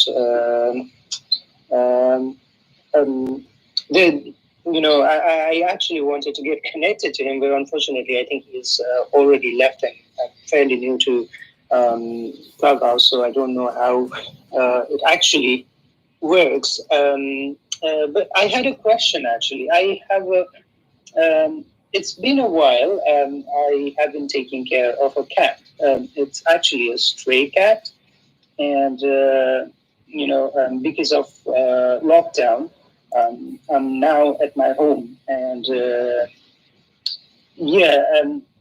this cat I'm talking about is is a stray, and he just roams around and comes to us whenever he wants to, and then he just leaves us for days. He just vanishes and all. But whenever he's at home, I do take care of him. He gets to eat whatever he likes. But because I'm a vegan myself, not completely, because of various reasons, I cannot maintain a 100% vegan diet. But whenever possible, I try to, not consume any animal products. So my question was, is it possible for even cats to go on a complete vegan diet? Is there anybody in this group who is, who has knowledge in this? If there is, I'd be really happy if somebody could, enlighten me on this. That's all, I think. Thank you. Absolutely, Ananta. Thank you so much for being here. You're quite a bit away, but I think that's what makes this app wonderful and majestic. Really, I have been on the fence about this for quite some time. I don't know if you checked out my profile, but I happen to be the CEO of the Patmosphere app, whose goal is to specifically. I think we lost Ananta. I don't know if. But anyway, in case you haven't downloaded it already, feel free to do that. I would go a long way to helping me out. Check out my Patmosphere app. You can download it free anywhere you are in the world. There he is, Ananta. Thank you so much. I don't know if you caught that, but I happen to be the CEO of a Patmosphere app, and since you were talking about a stray cat, I would love to have you download it and check it out in Nepal, which would be mind blowing. I think most of our downloads are in America, both north, central, and south, and so it would be great to have your input. I guess he comes in and out. Anyway, I was thinking Jenna might be able to chime in, since she is a fellow cat lover herself. By the way, I'm actually being held accountable on YouTube. I was actually called out for using the term pet owner, which I love. I was more incentivized to use the word guardians. I think ethical vegans definitely prefer that term. So I do apologize if I caught anybody off guard. We shouldn't be owning anybody. And I love the fact that I got called out on that. So that's pretty awesome. Thank you so much for that. Anyway, Ananta, I don't know if you know, he goes by Vegan Gains on YouTube. He's actually a fellow YouTuber. His real name is Richard. He had a discussion the other day as far as the vegan food that he actually feeds his cat. And if I'm not mistaken, his cat has been entirely vegan with no health issues whatsoever. And I think he mentioned in one of his videos that he's had his cat for more than a decade with, again, no health side effects whatsoever as a result of a plant-based diet. So, I know that it could be an exception to the rule. I'm definitely not a veterinarian. And even if I would be, I would definitely be a vegan one, no pun intended. But as far as I'm concerned, I know for a fact dogs can be vegan. I am leaning now towards saying that cats can be vegan. But then again, the evidence that I would be promoting and showcasing for you would definitely be anecdotal. I am in no way, shape, or form a medical doctor. That's full disclosure. I think everybody here knows that. But in terms of answering your question, I think I'm going to lean towards yes, cats can be vegan as long as they get the proper nutrition through alternate sources. And again, I want to be responsible as saying I'm not a vet and I have no medical background whatsoever. I dare call out Jenna. Maybe she knows a little bit something more than I do. Jenna, you want to take the mic? Cats can be vegan. Yes, it is completely possible and in a very healthy way. It's kind of I shouldn't say new school of thought, but there are very differing schools of thought. I will be honest, I feed all of the cats in my rescue the diet. I feed them a diet of meats. They have commercial cat food. I hate it. I absolutely hate it. I wish I could feed them all vegan food. Taurine is the most significant ingredient that they make. That's kind of hard to fulfill if you're not feeding them meat. And again, I am not a veterinary professional either. I'm a registered nurse for people. I am not a veterinary professional. I just have a knowledge base and a lot of training. So please don't take this, as being, instructions by any means. It is possible. It's definitely something you should discuss with your vet. But again, like we've all been saying, your vet will probably advise you against it unless your vet is well versed in, a healthy vegan diet. But it's completely possible. Many, many cats live very, very healthy with it. I have just decided, being a rescue and taking care of the amount of cats that I do from many different backgrounds with a lot of different health problems, it's not in their best interest to feed them a diet that's purely vegan. Again, that is simply what I have chosen in respect of what I'm doing. But yeah, it's first, talk to your vet, see what he or she thinks. You're going to get different schools of thought, but it's completely possible to have a very healthy kitty on a pure vegan diet. There's many, many very high quality foods out there. Just do your research, really. That's the best thing you can do is educate yourself, but it's completely possible. And taurine is really the most significant component to look for. So that's all I have to say about that. I'm complete. Can I say something to that, please? So I just 2 quick comments I want to make. And one is something that's more like a pet peeve of mine when we talk about cats. Can we just say, can they be plant-based? Because I think a lot of the vegans, we always want to harp on the terminology between plant-based and vegan because we want to point out that veganism is based on an ethical stance. And we can't really say that to cats. Cats can't be ethically vegan, right? So plant-based, I just want to really point that out. And then also I want to say that yes, I agree with Jenna that the cats can be. I was at a workshop for this, and it was a vegan veterinarian who was holding this workshop, and she explained that cats can be plant-based, but they need to get testing. They need to get a certain lab work or urine analysis here and there to check and make sure how they're processing the food that you're giving them because they are susceptible to getting stones. And so because specifically the person who asked the question says this is a feral cat, that would not be possible to do, to take this cat to have them have frequent labs or urinalysis in order to make sure that they're healthy on this particular food that you're giving them that is plant-based. So I would say be careful with that as well. Obviously, I am vegan completely, but I always want to say caution, and I do know people on both sides who are feeding their cats plant-based foods and are fine, but I also know people who are feeding their cats plant-based foods who have had multiple renal stones and urinary tract issues that have had to get surgery or just medical professional look at. So I just want to say those points, and I'm done. Thanks. Thank you, Paula. That was very important that you made that distinction. You are absolutely right. It is plant-based. A cat cannot make the ethical decision to be vegan. We can simply make a decision if we want to feed them plant-based or not. That was good. And I should have started with the fact that cats are obligate carnivores, meaning, they are biologically designed to eat other animals. Humans are not. That's a big difference between the two of us, and a lot of people don't understand what obligate carnivores are. And yes, cats are obligate carnivores. So yeah, I just wanted to throw that in there. And thank you, Paula. I'm done. Yeah, I was totally not doing it to call anyone out or anything in that way, but I just think we hold ourselves accountable because, just how we hold other people accountable who try to say that plant-based and veganism are the same thing. Yep. I don't want to take away from that at all.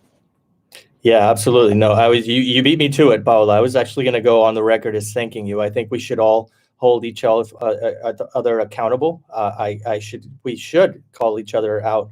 I'm not going to lie to you. I actually like that. I like being held accountable, like I was a couple of minutes ago, by using the word pet owner as opposed to what I should be using is guardian. So no need to apologize. I love that we keep each other in check, and that should. This is a small parenthesis within the vegan community. I think that if we are not doing right by the movement, I think we should have a private discussion. So feel free to chime in if you don't like something that I'm saying or somewhere where this conversation is going. DM me.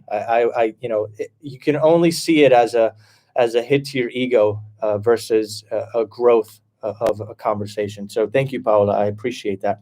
Now I want to turn it over to Jeff, who's been patiently waiting to chime in. Jeff, you are on the stage and you are on the mic is hot.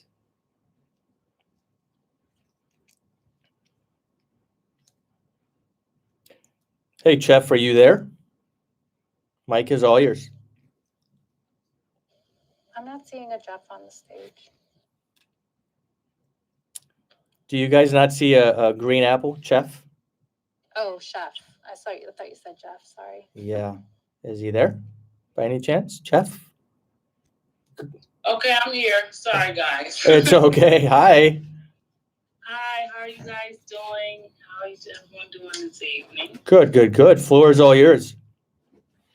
Okay, I just saw the topic today, and I thought that it was very interesting because that's a question that I never really thought about, and it just caught my attention. And I'm enjoying the room and everything that we're discussing. I didn't have a question or anything to really say on topic. I was just kind of chiming in, just kind of listening, but I'm glad this conversation is being had because it's a very good topic. And I'm Chef Nedra here from Detroit, Michigan, just providing healthy choices with the vegan lifestyle. And I'm complete. Thank you. Awesome. Thank you so much, Chef. Thanks for being here. Sometimes it's great to just sit back, relax, and listen. Enjoy in your Sunday. I hope you're having a wonderful time. Thank you so much for being so kind.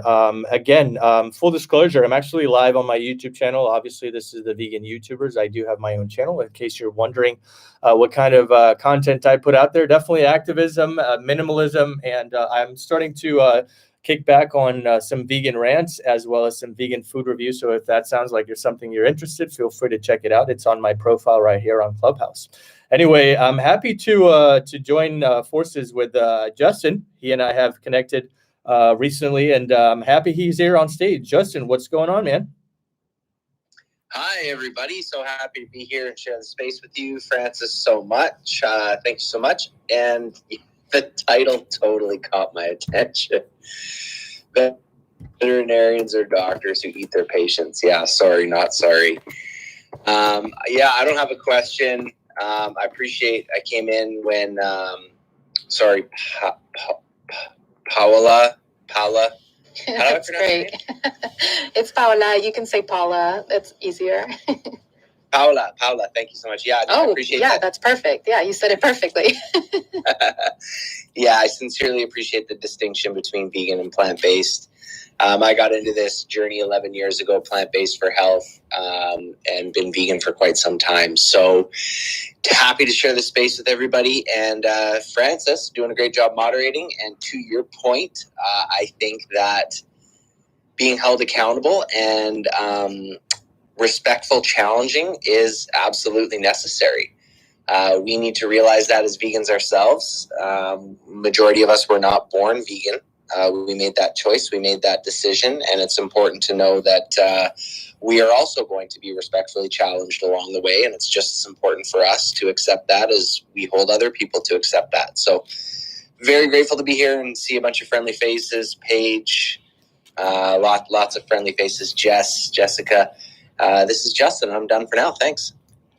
Appreciate you stopping by, Justin. Yeah, I definitely, I've been on record as saying it's a little clickbaity, but I definitely want to gather as much attention as I can, seeing as how this is my maiden voyage as far as having my own room. So thanks so much for stopping by, Justin. I definitely would like to hook up maybe in the future. I noticed that you're in the financial field, and I don't know about you guys, but I just invested a couple of grand on some Oatly, which is taken off. I don't know if you guys are aware, Oatly just launched their IPO not too long ago, and it's doing really well.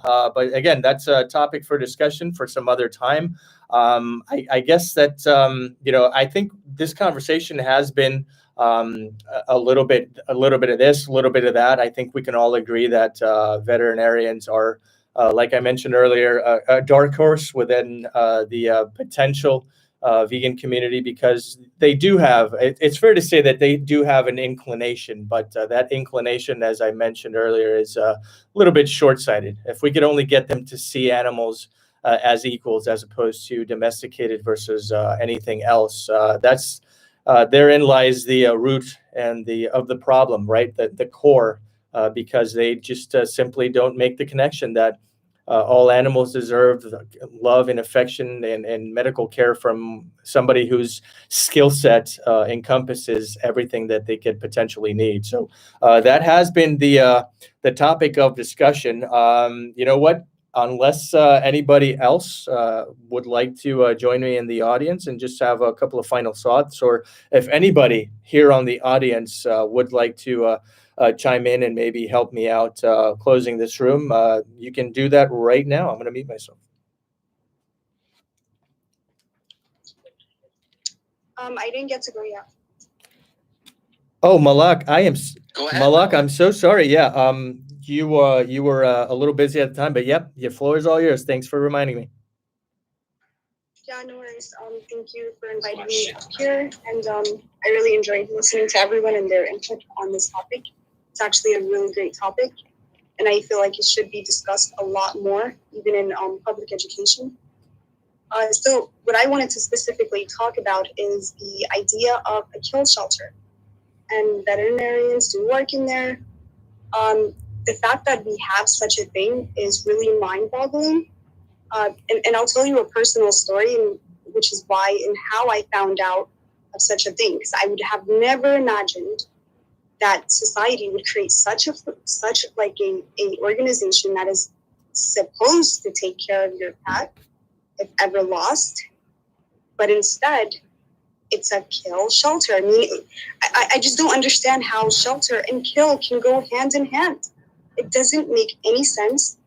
And I actually learned so much about how many animals are euthanized every year, even deeper than that, where private corporations and institutions are lobbying our government to put in laws in place that allow for, stray animals or, those who've lost their pets or anything, when they're in the kill shelter, these, veterinarians practice on these animals. They cut off their stuff. They do whatever they want. They're technically practicing on them. And then if no one adopts them, they get euthanized. What a reality. What a scary reality. And for animal rights activists, this should be our first and foremost goal, is to stop that, to stop private corporations from interfering with, animal rights. No pet should be practiced on. There's nobody's pet. Even stray pets, they have rights as well. So it's really heartbreaking that even veterinarians would take such jobs, because I still believe in individualism and the fact that everyone has a choice. These veterinarians, I think that they really have to sit with themselves if they do believe in animal rights and they care for their patients, to really sit and ask themselves, am I willing to work in a kill shelter? Because that's the only way that change is going to come. It's not going to come from the lobbies. It's not going to come from private corporations. It's not going to come from anywhere, because it's veterinarians taking those jobs. So, it's a choice they have to make. It's a really tough decision, but for me, it will be a very easy one. I'm not going to take that job. I'm sorry, I'm not doing that. Simple as that. And thank you for allowing me to talk. I have a customer, and back to you guys. Malak, thank you so much for reminding me you wanted to chime in. First off, second, again, no lie detected. You're definitely. I don't want to say preaching to the choir, because I'm fully aware. I don't know if you caught the fact that I'm a CEO of an app whose goal is to literally eradicate animal homelessness, and specifically tackle those shelters that claim to, not kill, but do so at the end of the day behind closed doors. So. Kill shelters are something that I will never understand. Unfortunately, we don't have enough shelters around the world to, house all the stray animals. I think it's a rampant problem that veterinarians definitely contribute to both directly and indirectly. So I definitely mirror your sentiment. I want you to feel understood and empathize with. You bring to the table something very real. And as CEO, it's definitely on the agenda to try and eradicate the fact that government and private corporations, like you eloquently stated, do in fact contribute to this rampant problem. So thanks so much for your input there. I wholeheartedly appreciate all of you. Anyway, guys, if there are, I guess, no more questions or comments, I will go ahead and start winding things down. And Paige, do you want to chime in? I was just going to ask a question, but this might be for another day. I was going to ask about, what are your thoughts on those farmers that are for regenerative agriculture and believe that the animals are here to regenerate and sequester carbon and put it back in the soil? And that might be for another day, another room. Yeah, maybe. Yeah, I kind of want to, and not that it's not worth discussing, because it definitely is, but I just wanted to keep it to the veterinary cognitive dissonance, if you will. And I hope it's okay with you. I definitely would like to tackle that subject, because things like Kiss the Land on Netflix have touched on that subject, and I'm very interested. Admittedly, I don't know much of it. And that may be a part of the reason why I can't really put myself as talking to it just yet, but definitely interested, Paige. I would love to have you chime in at a future date. Absolutely. Anyway, guys, again, just to finally reset the room, I think every single one of you, Jenna, Paola, Paige, Heidi, Jessica, Anthony, Julian, Malak, Ananta, thank you so much for showing the support for my maiden voyage here. I had a lot of fun. You guys were excellent, brought forth really good talking points worth discussing. I wish I had more time. Obviously, a lot of familiar faces in the audience. I did invite a couple of people. Unfortunately, they had other things to do, but that's okay. I'm very happy with how things turned out. Again, Vegan YouTubers is a platform I created for consistent content creators discussing this community. So again, if you haven't subscribed to each and every one of us who do have a channel, myself included, feel free to do that. I'm going to close my room here in a couple of Francis, sorry to interrupt, but I do have one question. Sure. For you and whoever can answer. So how do we hold, these kill shelters accountable? Because ever since my cat was on death row and I never seen it again, it just breaks my heart. And I just don't want them to do that again. I mean, there's nothing that could bring back my cat. You know, so it's really heartbreaking, but like, this shouldn't exist. This kind of stuff should not exist. Can I quickly say something there? Absolutely. Yeah, go for it. Yeah. You know, I don't exactly know how, to be honest with you, but I think that I don't know exactly where you're located, but I think that it would be worth your while to contact your local politicians, be it city councilors, or I don't know if it falls into municipal, or are you in the States or in Canada or somewhere else? I'm in New York State. Okay, well, so you know it's actually, yeah, Nicole, I actually looked it up by law, and they were legally allowed. That's why I couldn't sue them for killing my cat. I couldn't do anything for them, even practicing, like, you know, doing whatever they did with, you know, the medical students who wanted to be veterinarians. I couldn't do anything. Literally, I cannot bring my cat back. I can never do that. It's hard. I know, my heart breaks for you. I have not been in that position, but I know that millions of animals are killed in shelters every year. I've also heard that animals in shelters who have been killed or who go missing and are found by like animal control or something, they're actually sent off to test labs, believe it or not. Like, so you're in New York. There's so much great activism. I'm sure Paola can speak to that. I know she's based there. But Paola, what's the group, Voters for Animal Rights? They're very political. I'm wondering if she could speak with someone there, Ali or someone else in that organization.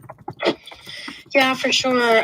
They would be, they're New York City based, but definitely a good place to start. They do things with, for example, pet stores and the breeding of animals, etc. And they do have other programs and people who are working with the ACC, which is the animal control of New York City, which is horrible for euthanizing animals. So yeah, I think that's a really good resource, a good direction to start with. So Voters for Animal Rights for New York City, definitely Ali would probably be the right person to talk to. And I was also going to add the spaying and neutering, the importance of that. There really literally is an overpopulation of dogs and cats, period. And it's because of breeders. It's because they're not being spayed and neutered. So there are a lot of, I don't know if there's shelters or vets or organizations that do the low-cost spaying and neutering, but you know, if you could bring awareness to that in any way, reach out to some vets that could have that, offer that service. And there's like mobile clinics for that. See if there's any of those, because it's just, we need to raise the awareness that they really just do need to be spayed and neutered.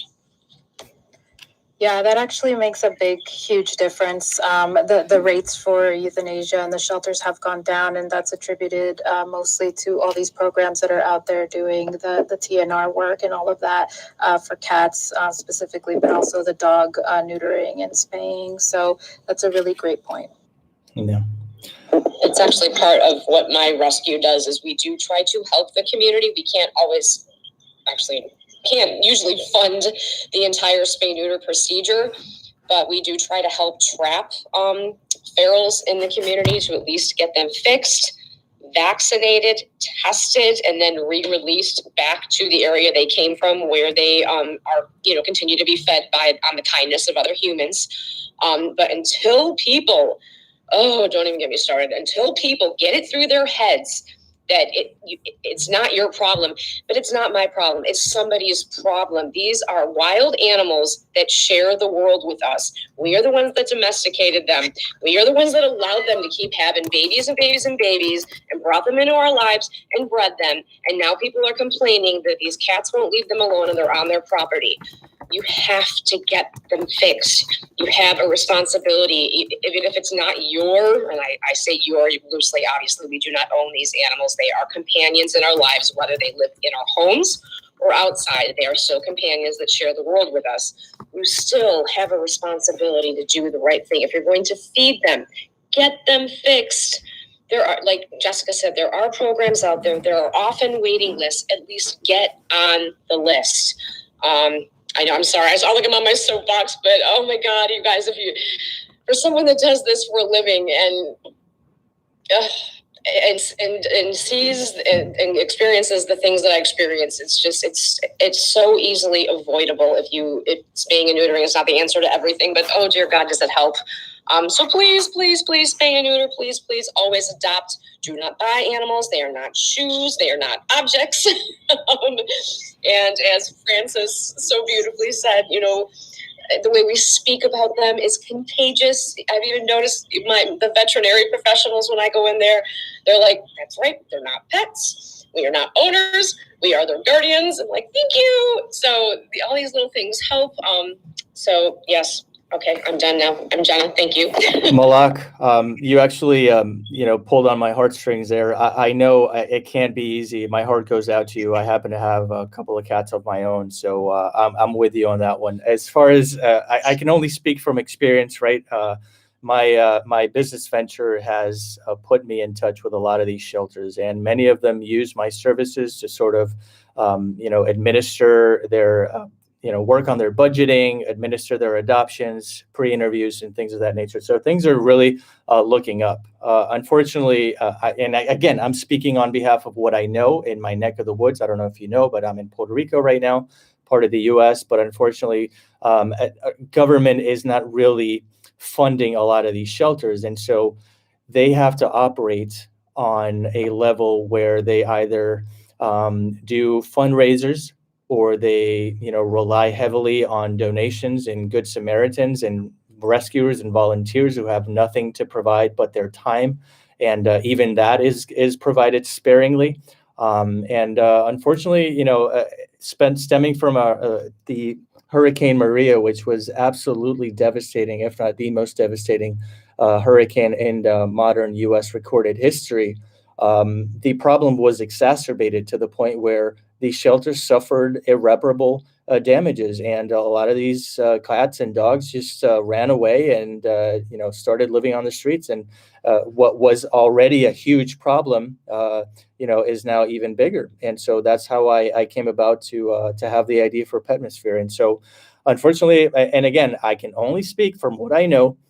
These shelters are operating at bare minimum pace and operational logistics, if I can even call it something. So it just gets to the point where they get flooded, and you add to that the human irresponsible behavior that Jenna spoke of recently. And it's just a recipe for disaster. And so sometimes they have to do what they know they don't want to, but unfortunately have to. And there's just euthanize so many people. I'm sorry, not people, animals, of course. And it's devastating. I know, and when I say I know, I really mean it. I know. I see some shelters saying that they're no kill, but rumor has been spreading through the grapevine that they actually take them out back and end lives, and it's heartbreaking. It really is. But again, I don't know how things are operating in New York State. I'm sure that mayors and city council over there, is probably getting their hands a little bit dirtier than here. At least I'm crossing my fingers that's what's happening.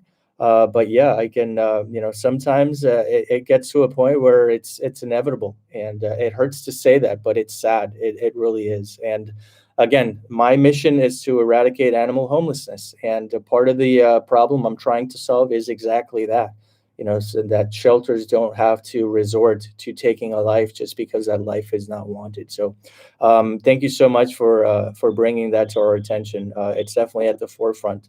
And, veterinarians play a huge role as well. Yeah. Jenna, you were saying? Just for the record, please note, everyone, I am a 501c nonprofit, and I am 100% a no-kill. Please do not misconstrue anything I just said. 100% no-kill. The only time I would ever put an animal to peace would be if he or she were suffering, of course. And I did want to mention, if anyone doesn't know of or is not following Nathan Winograd, he does have some sort of discourse with PETA. I'm not exactly sure where it stemmed from, so I'm not like by any means advocating for either one, but he's been very instrumental in helping people at big shelters become no-kill shelters. He's got lots of statistics and implementations. But his name is Nathan Winograd. He's you can follow him on Facebook. I'm sure he's probably on IG too. I'm pretty new to IG still, so I'm still learning who's on there and who's not. It's either the No Kill Coalition or the No Kill Advocacy Center. I'm not sure which one he's affiliated with, but you might want to check him out. He really does have a lot of information to offer. I just wanted to share that with everyone who might want to look into that a little further. I'm Jenna, and I'm done speaking. Absolutely. Thank you. I just wanted to chime back real quick. Yep. Malak, I think is your name. Malik, right? Yes. So there's a person that guided me a lot in my when I first got here to Puerto Rico in terms of TNR work and anyway, her name is Natalia. She's at emptycagescollective.org. You should talk to them because they do a lot of this work and they fight, they're obviously fighting the no-kill shelter stuff, and they would have, as far as I know, a good database or a good network of people that are fighting the no-kill, the kill shelters that are specifically in New York. That would be the person I would talk to. She's an amazing human being. She's vegan. And I'm pretty sure that everyone in that shelter is vegan as well, if I'm not mistaken. Once again, it's Empty Cages Collective. That's it. Thank you, Anthony, for that. Definitely will be contacting. So it's MDK. Empty Cages Collective. Okay, Empty Cages Collective.org. It's also known as ECC. And the person, my contact there is Natalia.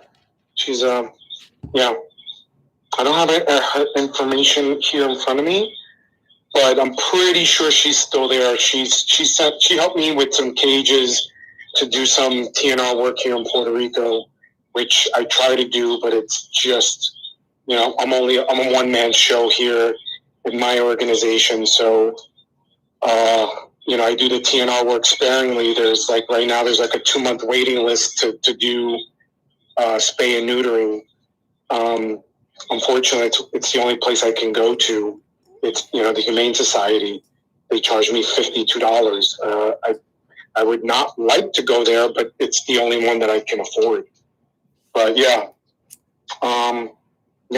it's a tough situation